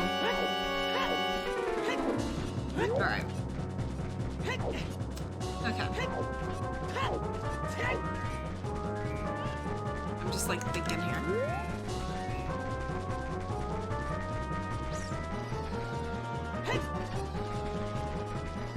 Alright, I'm gonna rush to these dungeons.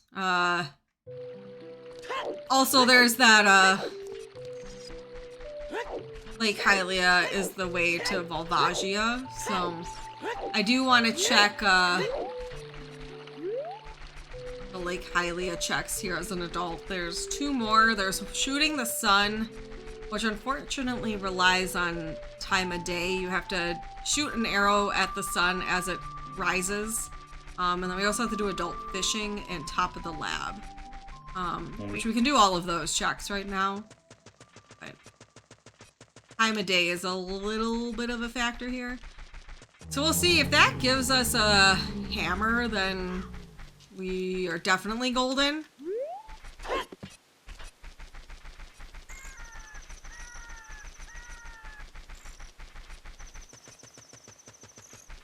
But then we also we have to find those light arrows.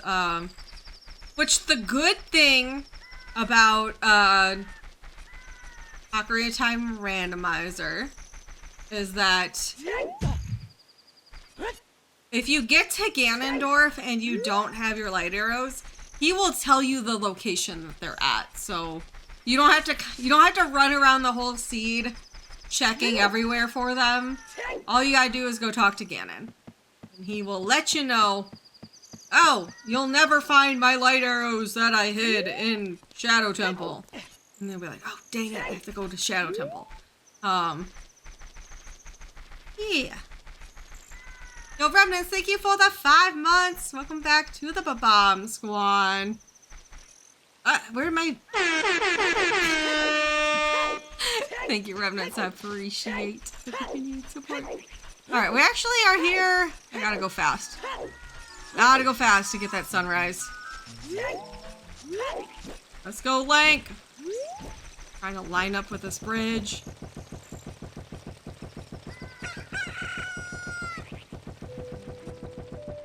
Oh, this is gonna be too late, isn't it? It's too late. That's unfortunate.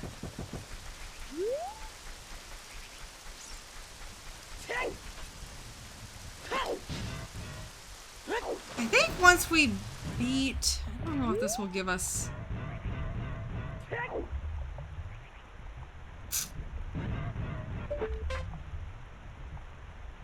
Alright, let's go do Deku Tree. Which again, this will be a bit interesting. Not maybe so much interesting, but just a lot faster as an adult. As an adult, we get to utilize this long shot here, which saves a lot of the climbing that you normally have to do in the Deku Tree. We're still gonna be able to finish the whole thing. Fury Sword doesn't do anything.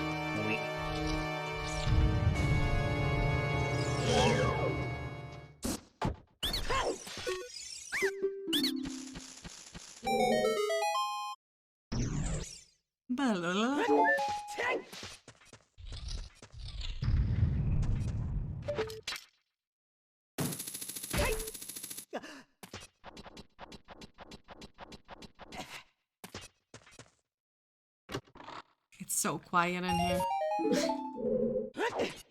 So with the randomized music, sometimes you go into areas and it's just quiet. And it's kind of spooky.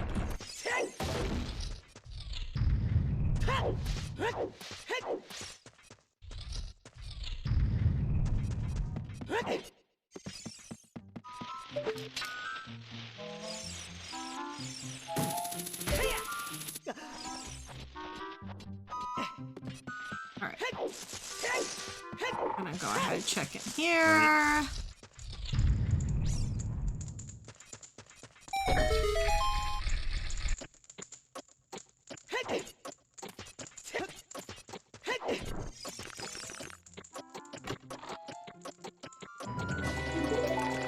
Unfortunately, nothing super interesting in here.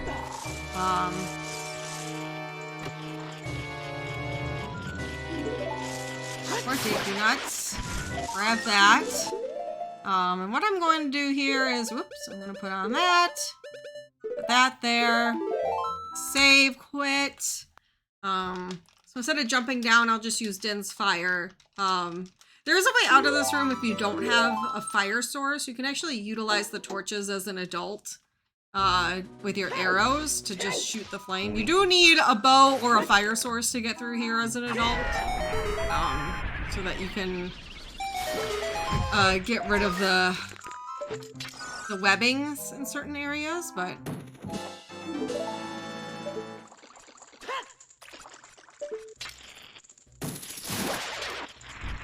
So, normally as a child, we don't go through the, there's like a back area here, we have to go through this whole like puzzles and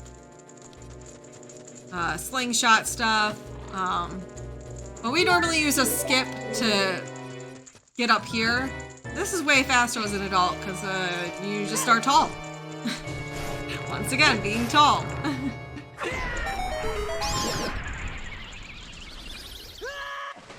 That's something you only get to see in Dungeonsanity, because you're never going to be in the Deku Tree as an adult if you're playing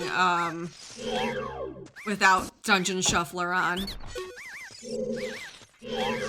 So, it's kind of cool seeing going through here quickly as an adult, because, yeah, this is not something you normally get to see. Even with Dungeon Shuffle, you're not necessarily going to come in here as an adult, so... Alright, so again, we're going to save that jump slash damage there. We'll try to get the quick kill on Goma. To do that, we're going to stun Goma with the Deku Nut and stab, stab, stab real quick. See if we can get the quick kill. Oh, not quite. I was a little slow on that first crouch stab. It's another one where the timing is tight. Some people have different strats for that, where they'll actually use 2 Deku Nuts and do kind of this rhythm with it. But that's okay. Lose a bit of time here. But again, Deku Nuts destroy all those. Almost gonna drop down. And we'll get the last hit.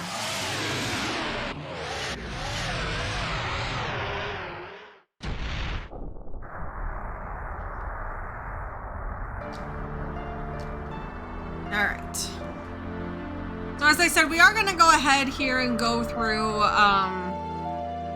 Lake Hylia, get those checks. Oh crap, I'm sure. Just because that Volvagia hint, we can find Hammer here. Dope. Like, that'd be really nice. Fury Emerald. I don't think... Yeah, time of day when you beat Deku Tree is weird, so we have to leave. We're gonna have to... It's unfortunate not having Sun Song here and the fact that we missed the sunrise. Because you can only get the sun right when it pops up. Yeah, because, so every dungeon you beat, the time of day it defaults you at is different. So like normally when you beat the water temple there, you can shoot the sun because it will, right when you beat the water temple, it places you there and the sun pops up right away. That, however, is not the case when you beat Deku Tree, where it puts you a little bit further into the day. So, my hope though here is that we can get these other checks and get back there in time. Hopefully that works out a bit better. You know what? I'm gonna take it.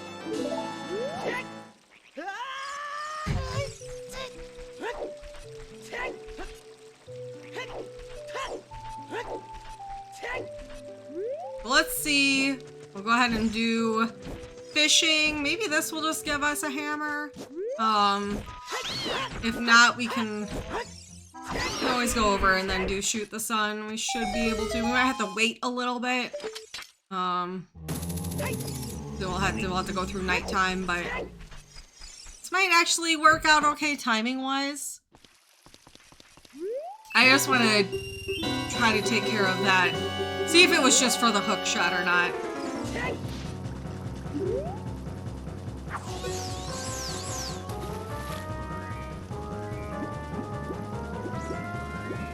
After this, we're gonna go ahead out to the desert. Where we'll see what is inside GTG and what is inside the Spirit Temple. We need to complete any 2 more dungeons. I'm realizing we won't be able to complete Shadow Temple because we don't have Zelda's Lullaby. Actually might reroute this a little bit here and go out to Forest first.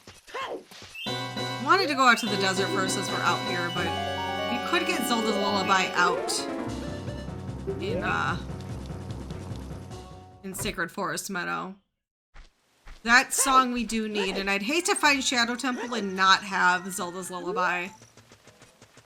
So although we're close to there right now, we really want Zelda's Lullaby, so.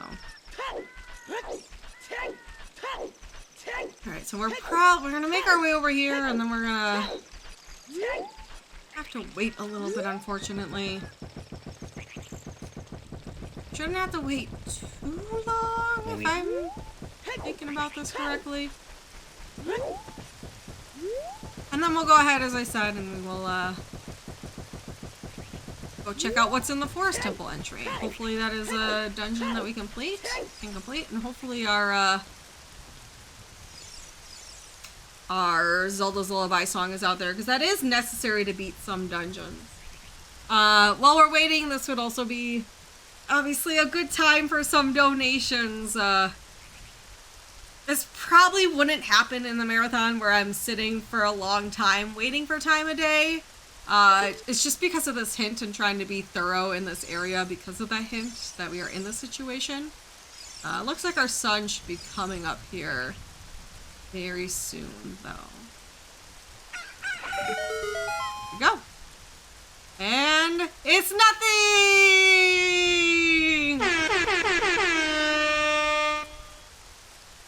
Alright, so it was just for the hook shot. So that probably has to do with where the key location is. Or maybe our hammer is locked behind hook shot. Either way, we are going to head over to check our Forest Temple. Hopefully get Zelda's Lullaby from there. But we'll see what happens.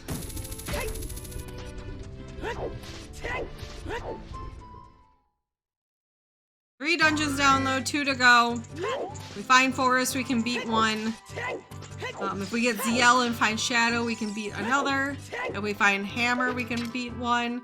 If we find Mirror Shield, we can beat 1. So we have a number of options that will get us that final dungeon, but we do need something.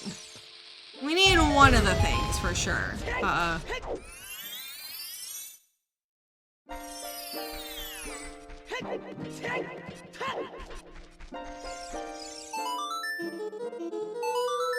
Move Mito here. There is something called Mito Skip. It's fairly simple to do. But if I can just move Mito out of the way and not have to worry about Mito, I'm gonna do that. The one thing about having so many items early on is I unfortunately didn't get to show off a lot of tricks, because a lot of the tricks involve like, oh, you don't have such and such item.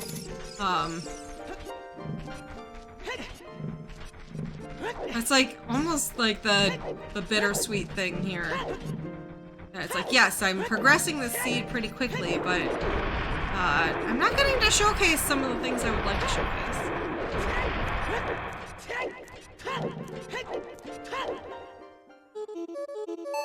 That's just rude. That's just rude. Alright, I'm wondering if Ice Cavern must be somewhere, and that's where our ZL is at this point. Or we can beat a dungeon and get, okay. Well, this is a dungeon we can do. With our long shot. Hopefully, you gotta hope here that, your boss key isn't somewhere horrendous. The thing about Water Temple is there are only 4 items in here, and the rest are keys. So there's not a lot of density. As I said early on, density is important because you kind of want to be checking where there's more items so you can get more items checked quickly. And hopefully find your stuff. So the odds of there being something in Water Temple is pretty slim since there's only 4 possible checks in here, but do this anyways.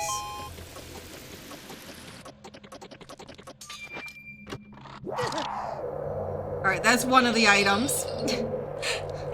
One of the items is an ice trap. Good, good. Starting off well here. Oh, we also can't lower the water in here. I didn't even think about that. See, we need that ZL. We need that ZL really badly. Not much more I can check in here without ZL.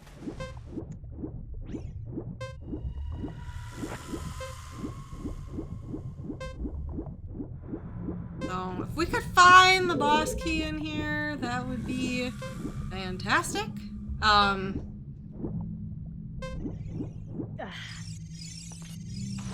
Otherwise, we're heading out to the desert.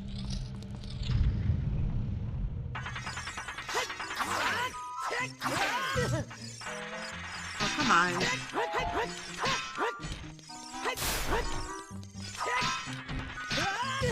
Oh boy. I'm supposed to do those quick spins, but I don't know why they did not cooperate today. They're just, I don't know. I don't know. They were rude.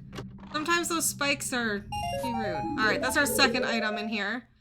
So now we're gonna do something that's not in logic here, but I'm gonna pick this up. 1, 2, 3, 4. This will blow up the bomb wall down here. And we'll actually be able to use our hook shot. We're gonna hook that, mash A, and open up the chest. Normally you need to be able to lower the water there. But that's all we can do in here, unfortunately. Looks like Water Temple is not getting beaten right now, which is kind of sad. But that's okay, we'll move on. I don't have any good warp songs here either. Song lineup.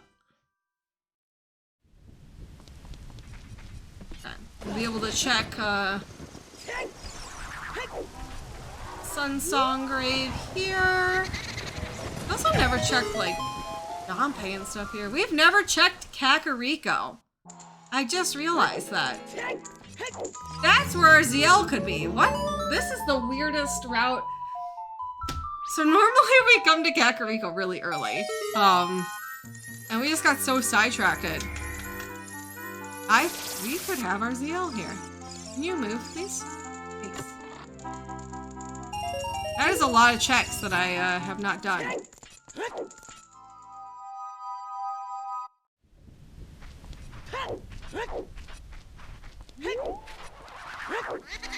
We'll go ahead and do Dompe. We're just gonna keep doing checks because again, we need those light arrows. We need another item. We gotta get stuff done.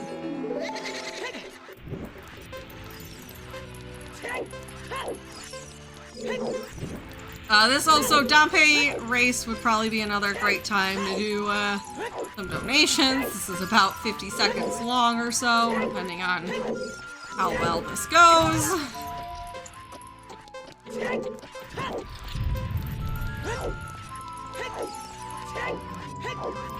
The neat thing about Rando, though, is that we have a setting for like quick minigame type things. So normally Dompe you have to do twice to get 2 different checks, but if you beat him, it's like beat the race once and then beat the race under 1 minute. However, if you do the first race under 1 minute, you will just get both checks right away. The nice little speed up quality of life that we have from Rando.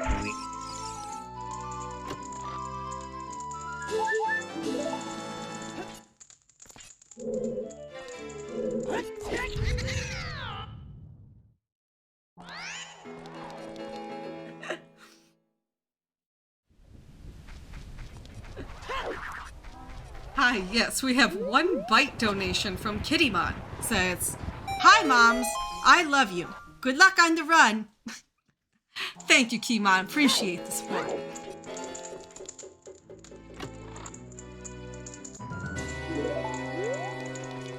Is this even rando? Okay.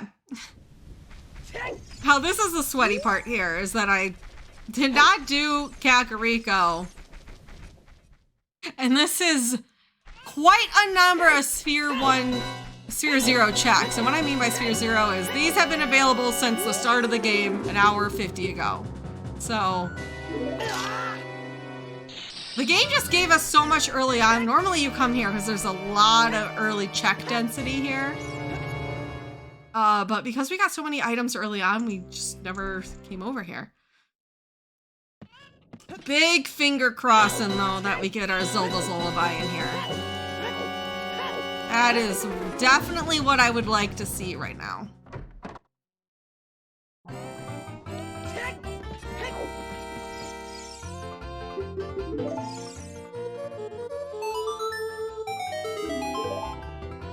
Alright, well, we can go back and beat Water Temple now.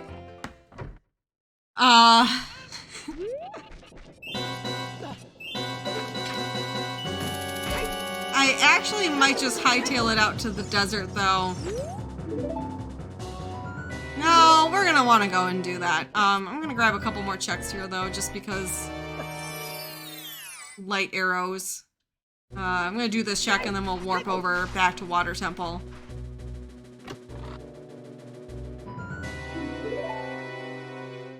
Alright, so we gotta go back to Water Temple. Now that we have ZL, we can lower the water, finish that temple. That will get us our 4th dungeon. Then it's just the hunt for either Forest or Shadow Temple. Honestly, we'd ideally want to see Shadow Temple just because we know that Forest is barren. At least Shadow Temple would have a chance of maybe getting us our light arrows. But honestly, whatever one I find first will probably be the one that I will... We'll see. With ZL, though, I can go and check what is in Ice Cavern, which is convenient because that's right by here, so... We're gonna go ahead, we'll do Water Temple, and afterwards we'll go check what's in Ice Cavern. Hopefully, Ice Cavern isn't Ice Cavern. That's the only dungeon that won't give us a dungeon reward. And then we'd have to go out to the desert. But we'll see. And then there's the question of where is our light arrows? But as I mentioned earlier, Ganondorf will tell us where he hid the light arrows. That will narrow it down for us, and hopefully it's an area that we have access to. Hopefully it's not locked by like an item such as a mirror shield or hammer that we don't currently have. But we should be pretty in the clear here, honestly. I'm feeling pretty confident that we'll be okay.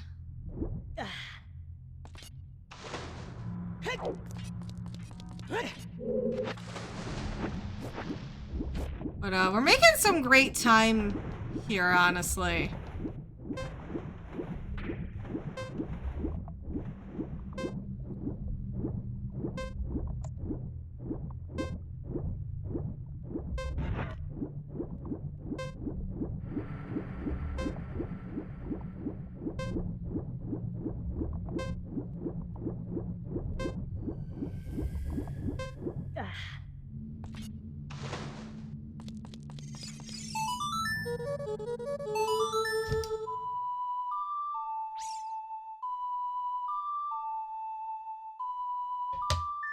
Now we already found, as I said, there's only 4 items in here. We already found 2 of them.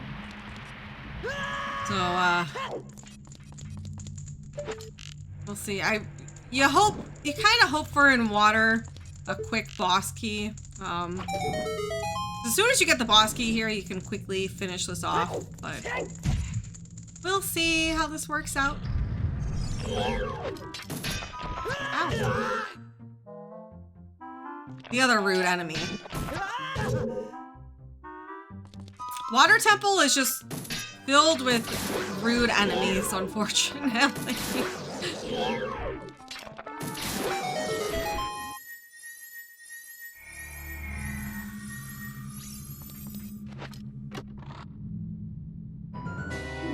Alright.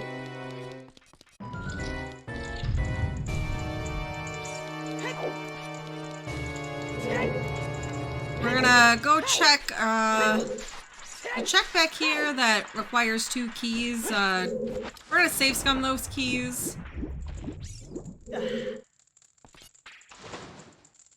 go ahead and save here. If the check back here is nothing, we'll just reset to put ourselves not only in a better position at the start of the dungeon, but also keep those keys in our inventory, which we can use in other places in the dungeon.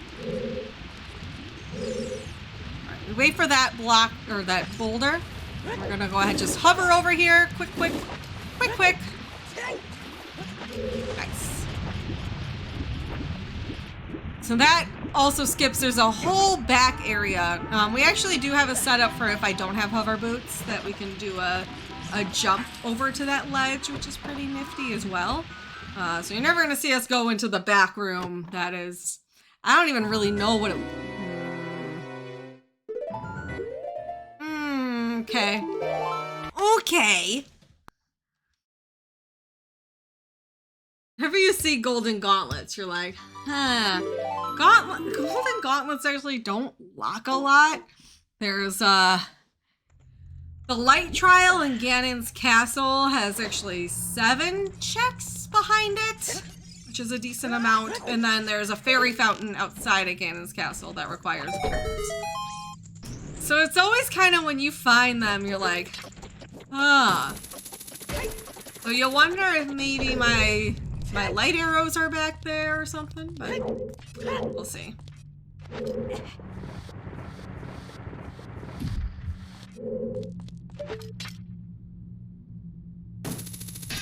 But still, so that's our 3rd item in here. There's still 1 more item in here. Seeing an item that has potential value in here, though, is like, wow. I personally, as well as I think a lot of other runners too, kind of put off Water Temple just because it lacks density in here. We want to be able to check as many checks as possible, as quickly as possible. I would really appreciate it, though, if we could find,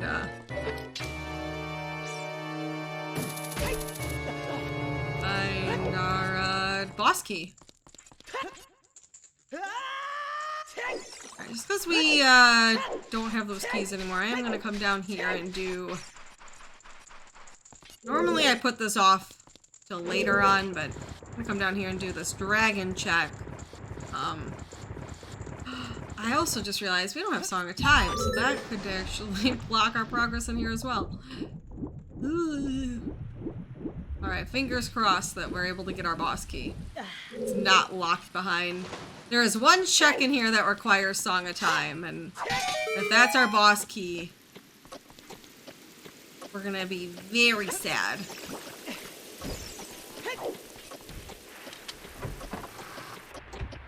However, we do have the ability to access all our dungeons now, so we will be able to beat 5 dungeons. It's just kind of a question of whether or not this was a waste of time or not at this point.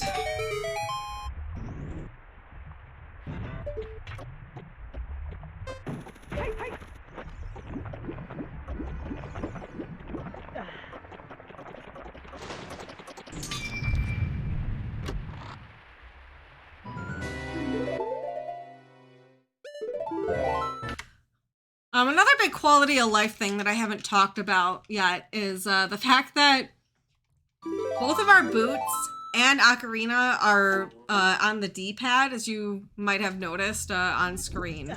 Normally, if you remember from vanilla Ocarina of Time, you have to go into your menu to toggle the boots on and off, which is definitely a huge pain to do and is very, very tedious. So having those quick boots also allows us to do some neat stuff. As we saw earlier when I did the hover boots jump in the Boulder Maze in Goron City. Having quick boots really helps with that.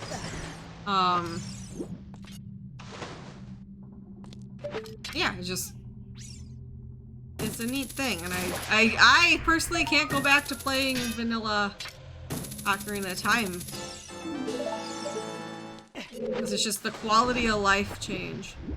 Alright, so we're gonna be a little tight on time here. I'm a little nervous about this. Hopefully the clams cooperate in here.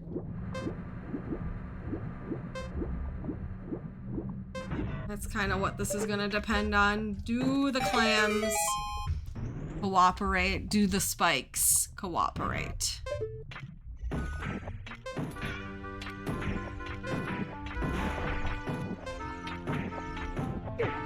Oh boy. And they're not cooperating. They are just not cooperating. Okay.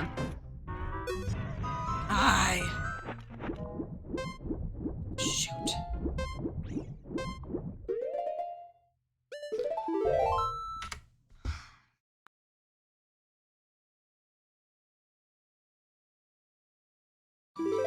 That stinks.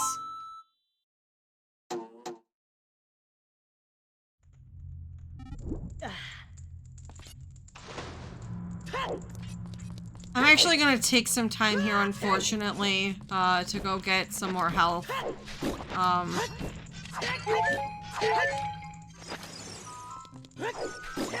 That was really, really unfortunate that that happened that way. Normally those spikes are not as rude. But today they decided to choose violence. We have had just a rough time in general with the enemies in Water Temple today. They are definitely normally not this bad, but... And then I tried to bail out and the camera was like, no. Okay, let's try this again.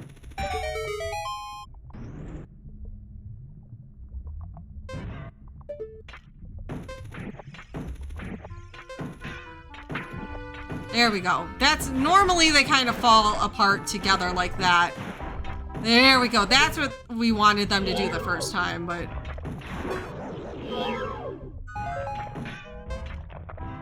Alright. Alright. Alright.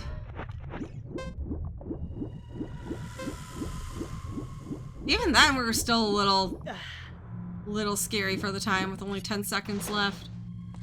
Alright, come on. Pay us off. Give us the boss key here. Dang. We have one more check. One more check! Come on, chat! Everyone bite the RNG! We need to bite the RNG! We need Dark Link to have our boss key here. If it is not on Dark Link, that means it's on the river chest, which I do not have access to because I don't have Song of Time. Link, what is going on here?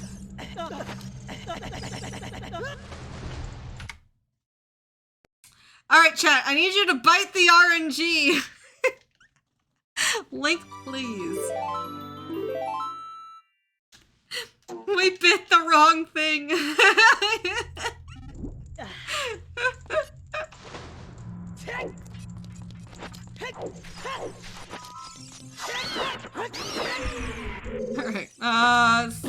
same as the first.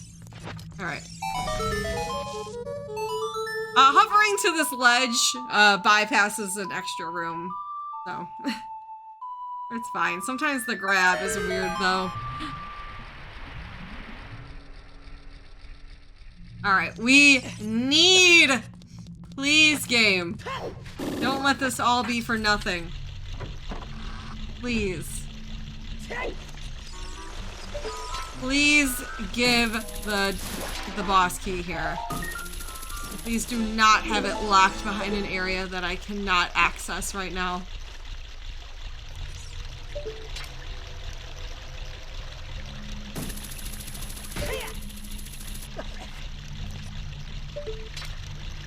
I do get to show off though here. This room is nice with the hover boots, which normally you don't have when you come in here. You probably notice I'm using hover boots a lot in this temple to get around. Normally you have to do this puzzle with the dragon heads here. But if you have hover boots, you just zip zop around. Alright. We're also gonna get to see coming up here, Dark Link. We're gonna utilize Deku Nuts. As I said, Deku Nuts are very, very powerful. Dark Link, if you might remember, is kind of a pain in the booty. Can be hard to whack him. However, if you use the Deku Nuts in a specific way, so angle it that way, you can freeze him. You can only do it though if you're facing, like, kind of like to the, so you can see there. Have to turn about 90 degrees from him. There we go. Not too bad. Alright, this needs to be the boss key, though. If this is not the boss key, then we are very sad.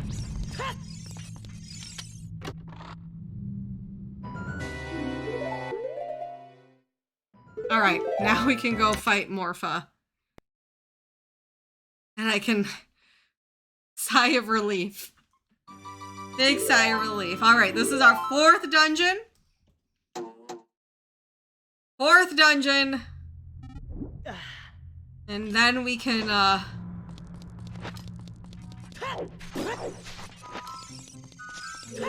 and move on.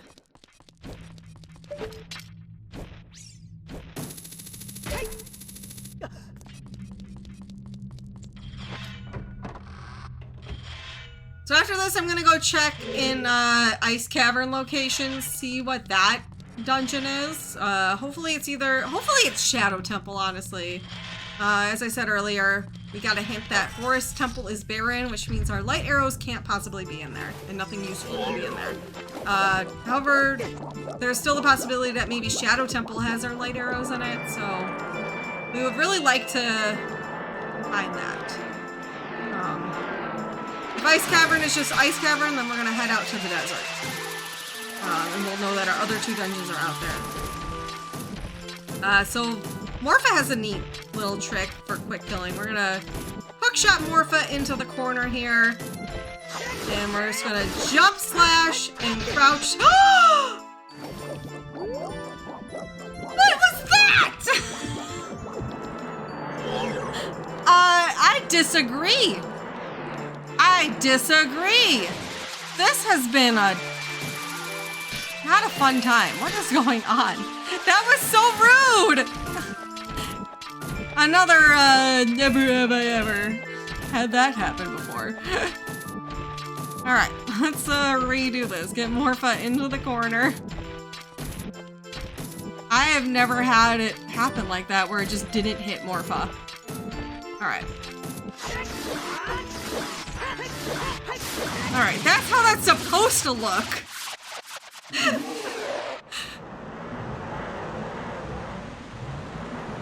Oh my goodness graciousness. What is going on this seed?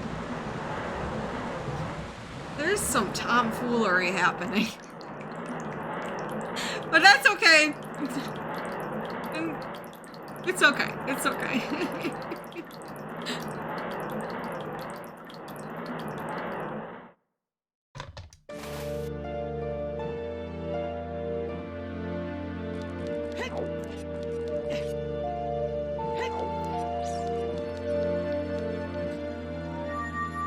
didn't even look what our item was in there.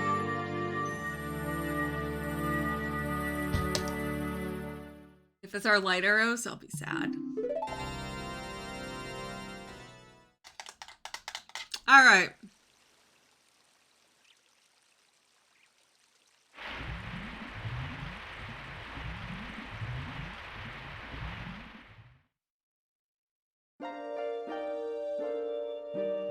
Ice Cavern. Let's go check what's in there.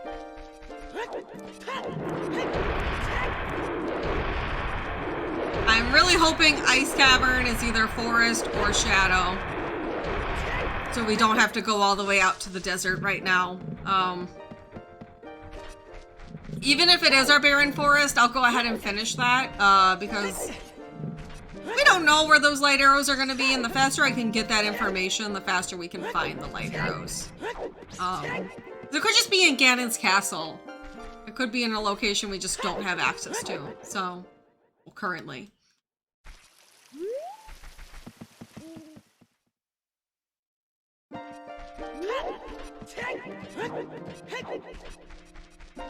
I would really like to see this to be a dungeon that has a dungeon reward. Well, real quickly here. Unfortunately, again, as I said earlier, there's a lot of things I don't get to show off, unfortunately, in this seed. Since we had a lot of items early on. So there's this thing called King Zora skip as well that has a pretty consistent setup that I can showcase to get out to Ice Cavern.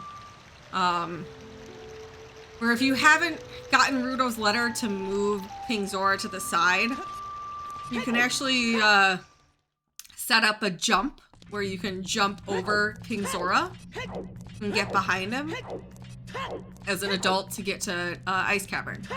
But as I said, it's already out of the way, so we're not going to be showing that off here, of course, but that's just another neat trick that would be cool to show off on GDQ. But it's faster to just go past him, so we're going to do the faster thing. Reminder that Zora's fountain, we did get a hint, is barren, so I will not be checking any of the checks here. We're going to hightail it into the Ice Cavern. Chat, get your guesses in. Do you think Ice Cavern will be ice, forest, or shadow? Those are our only options at this point.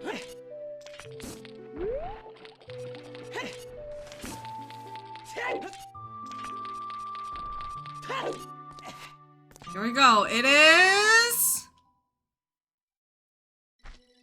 Forest Temple.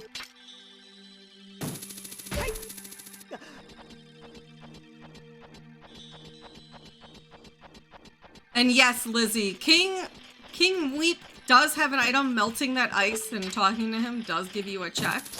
That is a possibility. So it is possible that, hey, we have to get a blue flame and maybe melt King Zora for our light arrows. I don't know. But we're gonna go ahead here and just finish this temple so we can go get that information from Ganondorf about where he put the item to defeat him. I did mention this earlier. This dungeon is kind of neat in a way that, we get to see how to utilize Deku Nuts. Really, there's a lot of Deku Nut usage in here. I am still grabbing these, skulls because if 10 or 20 skulls has our light arrows, I want to make sure I'm not, you know, I'm not scrambling to find them later. Alright, so first use the Deku Nuts. In here, we're gonna pop it right away. It will freeze both of these Stalfos as they pop up, making it easier to get rid of one right away. We don't have to deal with the two as much. There we go.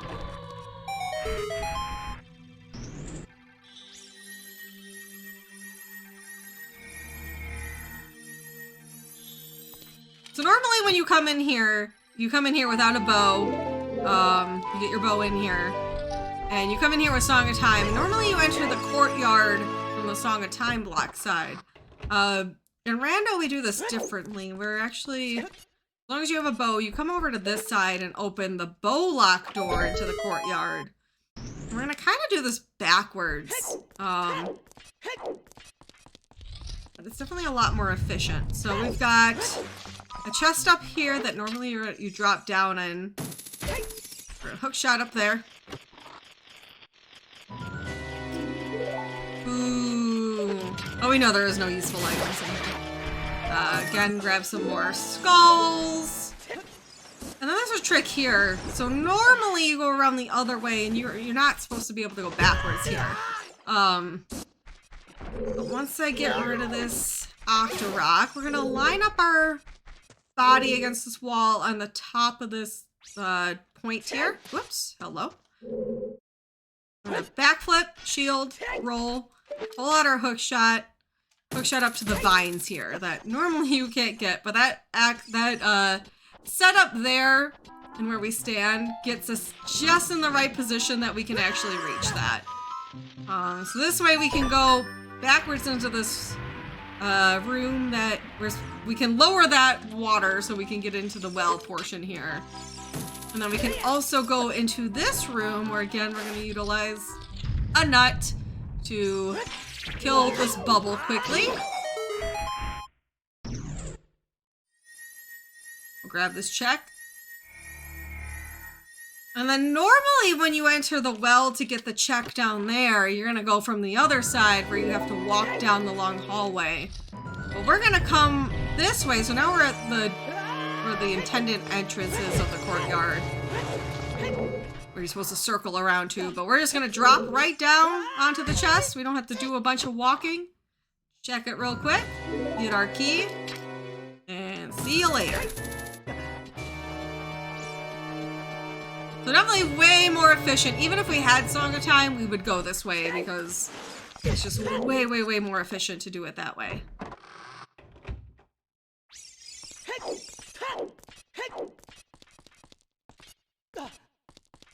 Right, now on to the next area. Coming up this room has also a little trick.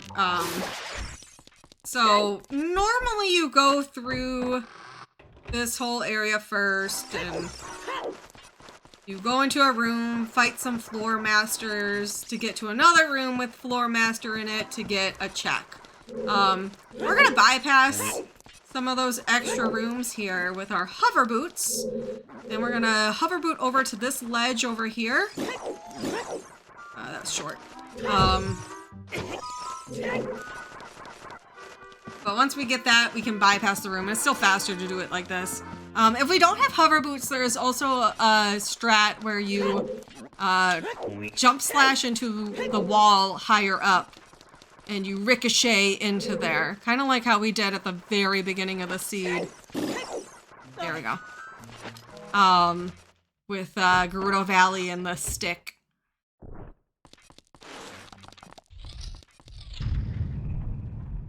Again, Deku Nuts freezes the Floor Master, gets them all set up. I'm gonna have him just use a magic spin there. Quickly take care of that Floor Master that, honestly, I don't know about you all, but Floor Masters really spooked me out as a kid. I didn't like them, that they're just creepy hands that grab you and take you away. So I'm happy to see that there's an easy way to handle them here with Deku Nuts. Alright, this would be another good time for donations because we're just going to be doing some push block, quote unquote, puzzle. I guess this is a puzzle if you don't know what you're doing, though there are arrows on the ground. We're just gonna be doing this for a bit. There's another check up here, but after that point, there will be a few more things. Forest Temple is kind of regarded as the snooze dungeon. The nice thing about 5 dungeon though is if, you know, given the option, I might be able to bypass this for GDQ. You might have noticed my chat down there saying, oh, Forest Temple, time to sleep. Forest Forest Temple is just very linear, and it does have some neat things to show off, as we saw there, that you know, that if you've never watched a rando might be more interesting, but if you're familiar with Ocarina of Time randomizers, this dungeon is kinda snoozy. Good time for donations, though.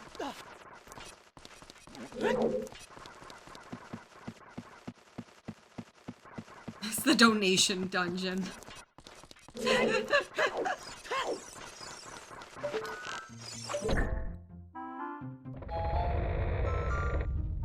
you have to have this, like, almost long portion here where there's not much interesting going on, because we're kind of doing the puzzles as intended. And unfortunately, you need all the keys to beat this dungeon, so you have to do all the checks, because if I were to skip that and that was a key, like there, we would have had to go back to get it at some point. So you just don't skip checks in here, and you have to do all the things.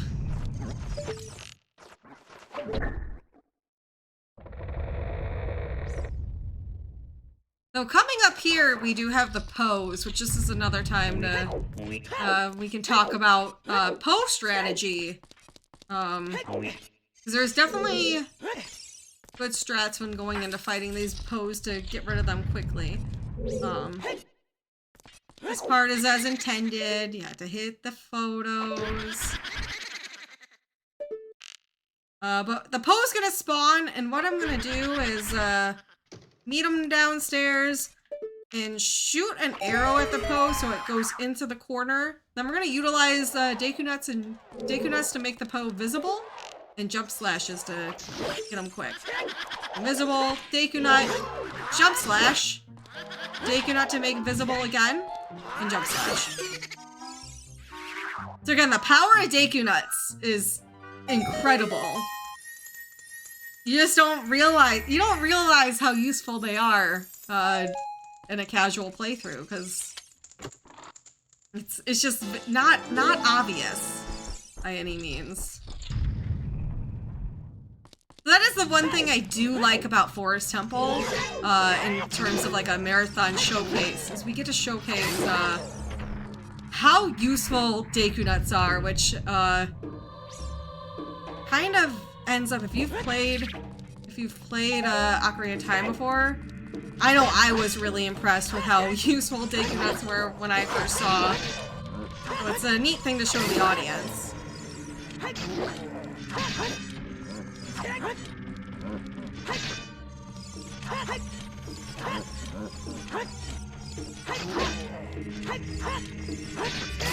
Alright. There's the laggy room in this game.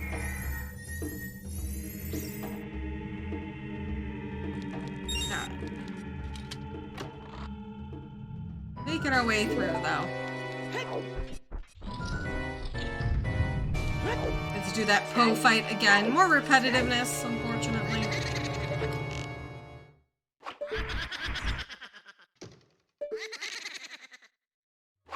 Thankfully, I will have to say, during my Frame Fatale run, I do have a couple people in mind to commentate, if this were to get into Frost Fatale, so it wouldn't be just me, and that would kind of help in these areas where there's not much to say and I'm kind of trying to ramble on my own. It'll just be useful to have another person to talk here and fill some of this dead air that unfortunately is present in the recording of this submission, but would not be the case in the actual thing. That is actually now all of our keys, so we get to bypass 2 checks. Woo! It's not a lot.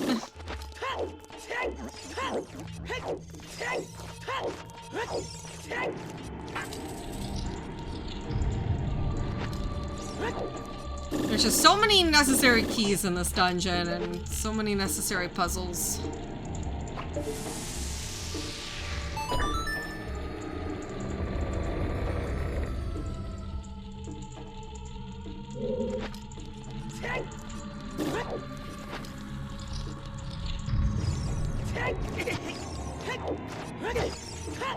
Alright.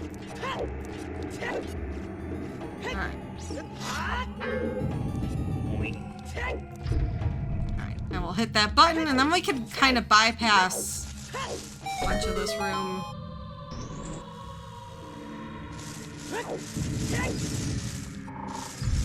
What? Since I have to wait anyways, I'm gonna open that. Cool.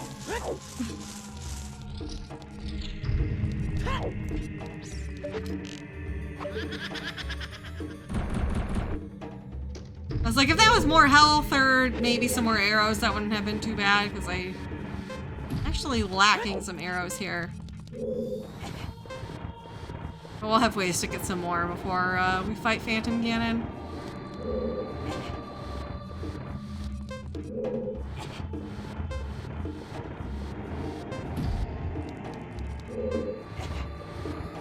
Maybe not super noticeable if you're not familiar with this game, but the block pushing is actually faster in Zootr, another quality of life difference that we have in Zootr's. But it's still slow. It's so slow doing this dungeon and doing all these push block puzzles. But this is something to keep in mind. It could be even slower. Alright. Thought that would give me more arrows. 15 arrows should be fine though.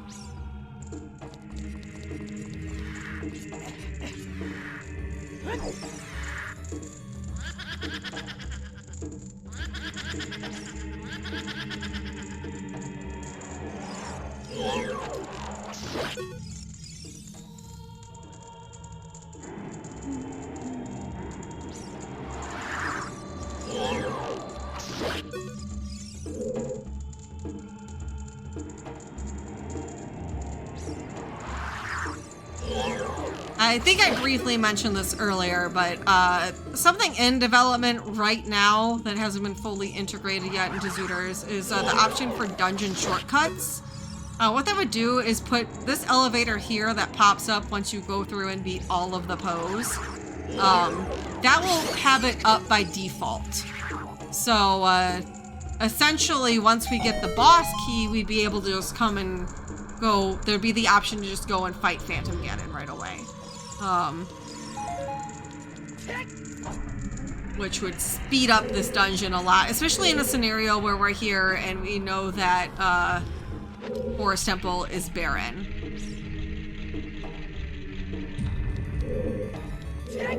We wouldn't have to go through and do all of this.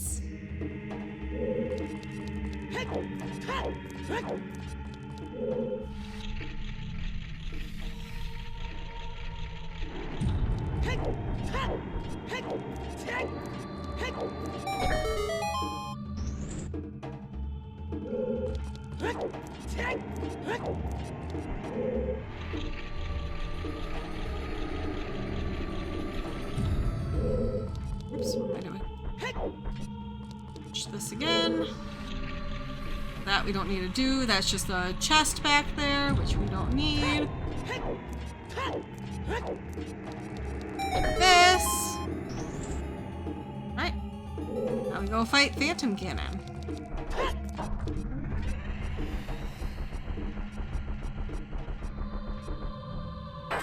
Now Phantom Gannon, a little spooky, hence the Phantom.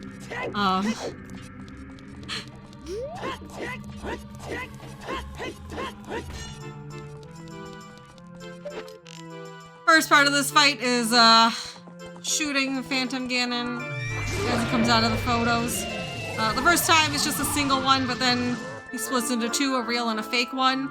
You can tell the real one by which one is colored more brightly and which one makes galloping noises, which you can only tell if you're wearing headsets. And this was actually the case in the vanilla version, but usually playing on a CRT without headphones on, you don't notice that. You hear it much more in the headset. You don't really hear it on TV. And CRT brightness can kind of make it hard to tell that one is more brightly illuminated than the other. So it's like these It always existed where you could tell, but it wasn't so obvious when you played on the original hardware. CRTs.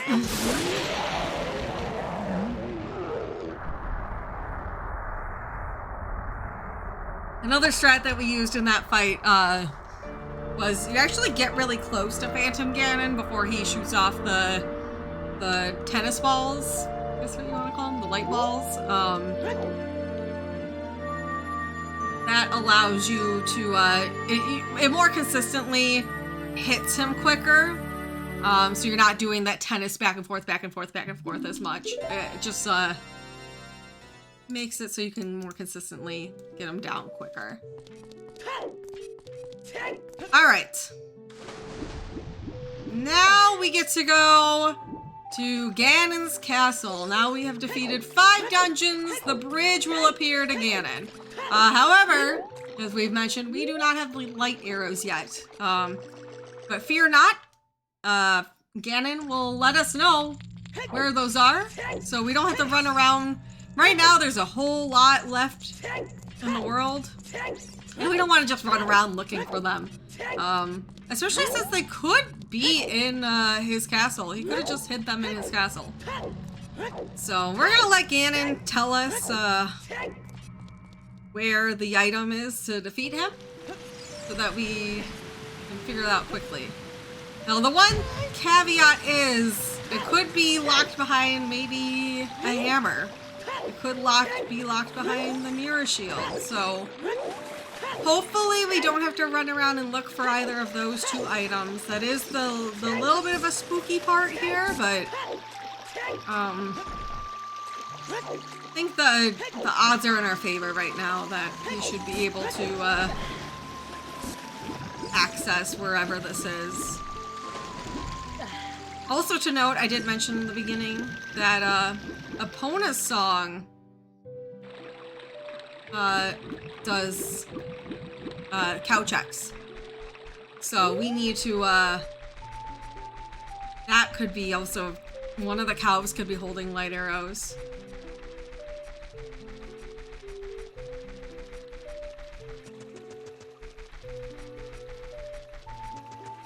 Did I say cow arrows?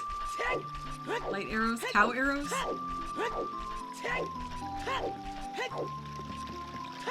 Chat, what are your predictions? Where do you think? I'm gonna say that it's in, we got those golds. Maybe it's in the light trial. It's in Gannon's castle. I'm gonna guess that Gannon hid his light arrows in his own castle.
Doing the magic spin there actually is a great way to hit both of these Tadango's.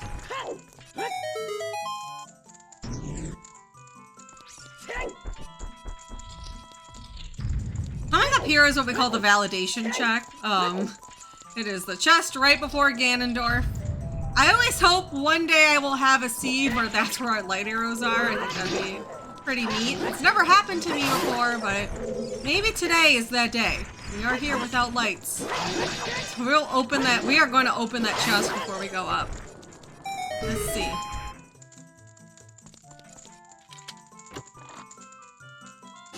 Nope, not today. Not today.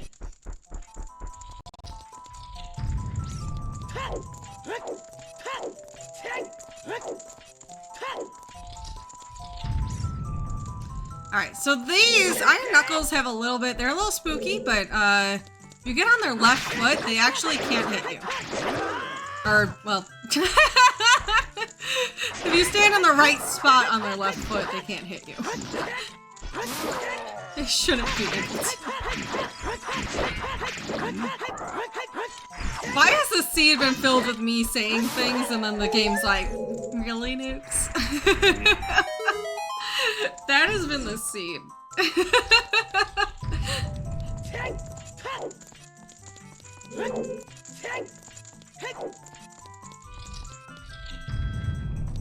Alright, I am gonna put up here, we did get Farore's Wind, so the nice thing about that is we can actually, in this room, place Farore's Wind, so whenever we do find the light arrows, we can just teleport right back here. We don't have to climb all the way back up Gannon's castle.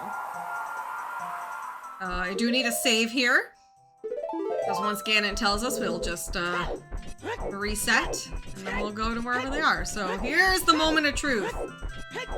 A little bit, I'm nervous. I'm always nervous when we get to this point. It could be anywhere. Gannon, please tell me something nice. Please don't be rude.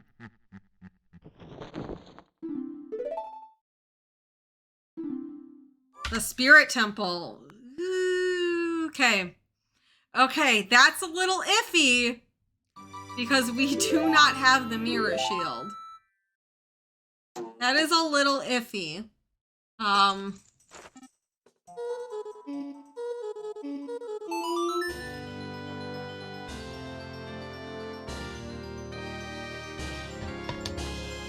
Though here's the good thing. There's actually not a lot of checks locked behind the mirror shield in Spirit Temple. We can get most of the checks just fine. I don't know if I have enough. Oh, I don't need fire.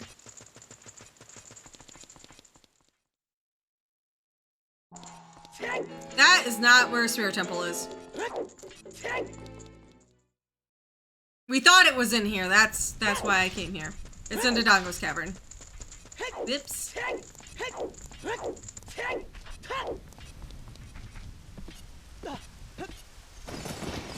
Alright.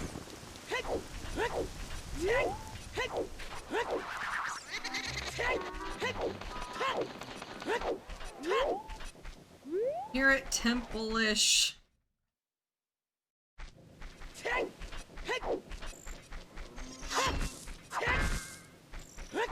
Lots more magic. I should have grabbed some in the graveyard. Alright, I'm passing other checks for now. I am being optimistic right now that we will not need the mirror shield. And that we'll, fine without it, because there's... I'm trying to think right now. Like 2 checks? 3 checks locked behind the mirror shield in there, so...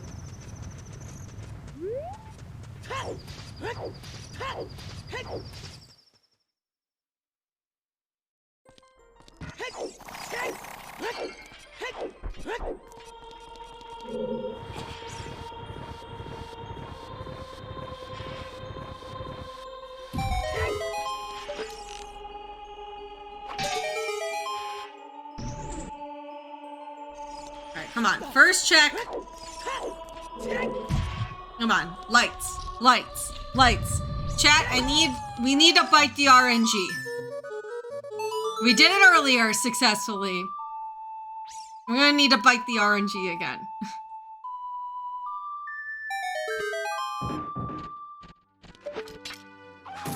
Come on, lights.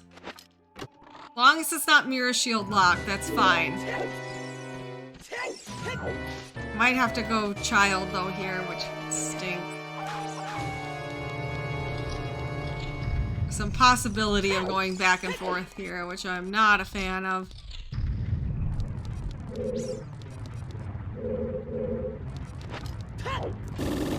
Yep.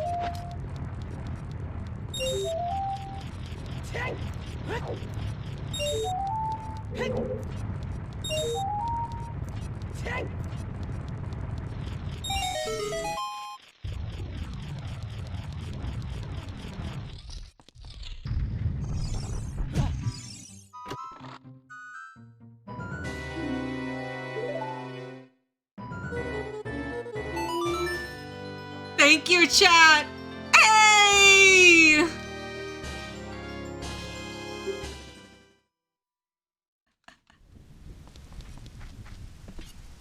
All right, let's go. Let's go slay.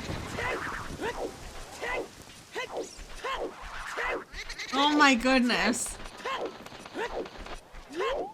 Yeah, so I will say this scene actually went really fast. For Dungeon Shuffle 5 Dungeon, I was going to put my estimate as 3:30. We will be cutting the 3 here for sure. Why did I not... Remember how I said I could warp? And then I just didn't warp? What's wrong with me? What am I doing? I got so excited that I forgot to just warp over. I'm gonna go get some magic and warp. It will still be faster to do. I know we're like backtracking here, but this will still be faster than walking there on foot. So just gotta get some magic here. We're gonna do this to pop into the dungeon here. And then we'll warp. It would have been faster if I did that in the first place. I don't think I had enough magic to do the warp though, if I'm being honest.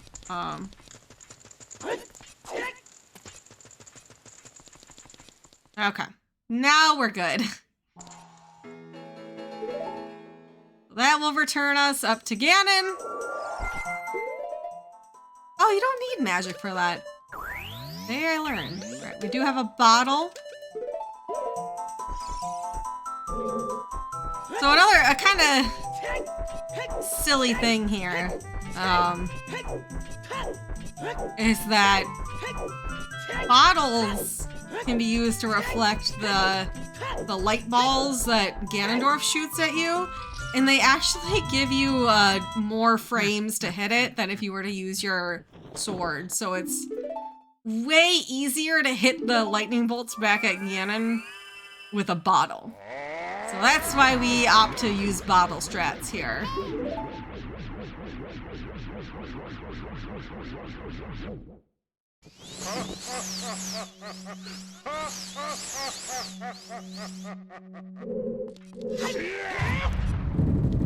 Alright, here we go. We're gonna get on the ledge here, stand here so Gannon doesn't detect that we're up in his grill.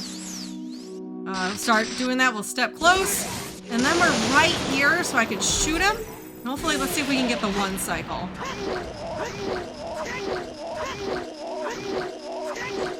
Oh, shoot! What happened? It, like, let go of my... Oh, that stinks. Oh, that was so unfortunate. We had the rhythm.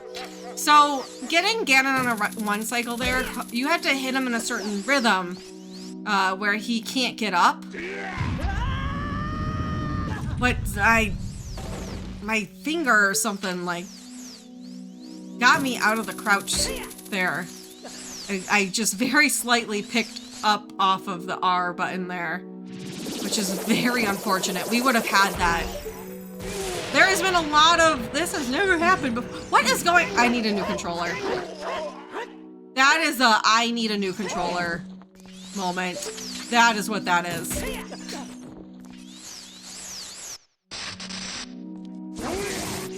Well, I will say, before Frost Fatales, I will get a new controller. This is not good. There was some funky detection going on there, but...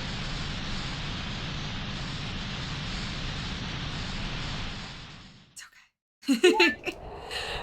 So normally here, we utilize the hammer or the big Goron sword to save a jump slash here with Master Sword damage, which will do more damage to Ganondorf, or Gannon. And then we crouch stab with the hammer or the big Goron sword. However, we did not get either of those this scene. So instead, once again, we're going to utilize The power of the Deku Nut. So Gannon is designed for this portion of the fight to take damage to anything.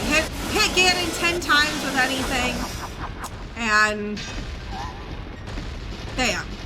So normally we jump slash, so we have more damage and can just crouch stab with the sword, Master Sword jump slash damage. But we don't have that option. So what we're gonna do is roll in and out of Gannon's legs and use 10 Deku Nuts. Yes, Deku Nuts are doing damage here to get through this first phase of the fight. You can also utilize bombs, arrows, hook shot, basically anything. He'll take the damage. This I think is the goofiest one. It's also a lot easier to hit, I have to say, hit Gannon with a Deku Nut rolling back and forth than trying to plant the bomb the correct way or aim with the hook shot that goes all over the place.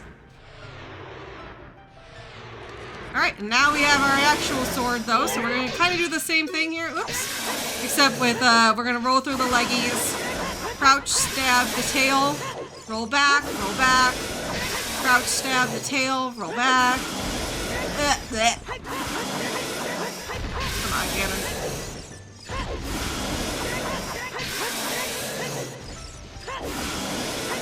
Again, we have that saved damage from the jump slash, so each of those crouch stabs are doing jump slash damage, which is much better than a regular slash.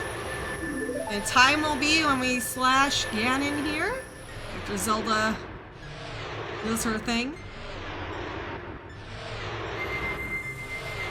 Final slash coming up. GG! 246 is absolutely incredible for a Dungeons Shuffle scene. I'm really impressed. Wow. But yeah, that is Ocarina of Time Randomizer 5 Dungeonsanity. Again, I think this would be a great showcase. People love Ocarina of Time. They love Randomizer. Dungeon Shuffle is very spicy. We also get to, with 5 Dungeon, it gives us a lot of routing options, which is really great for a marathon. It also has not been shown in a marathon at GDQ. So I would love to be able to show this off for Crossfade Towns. Thanks for watching.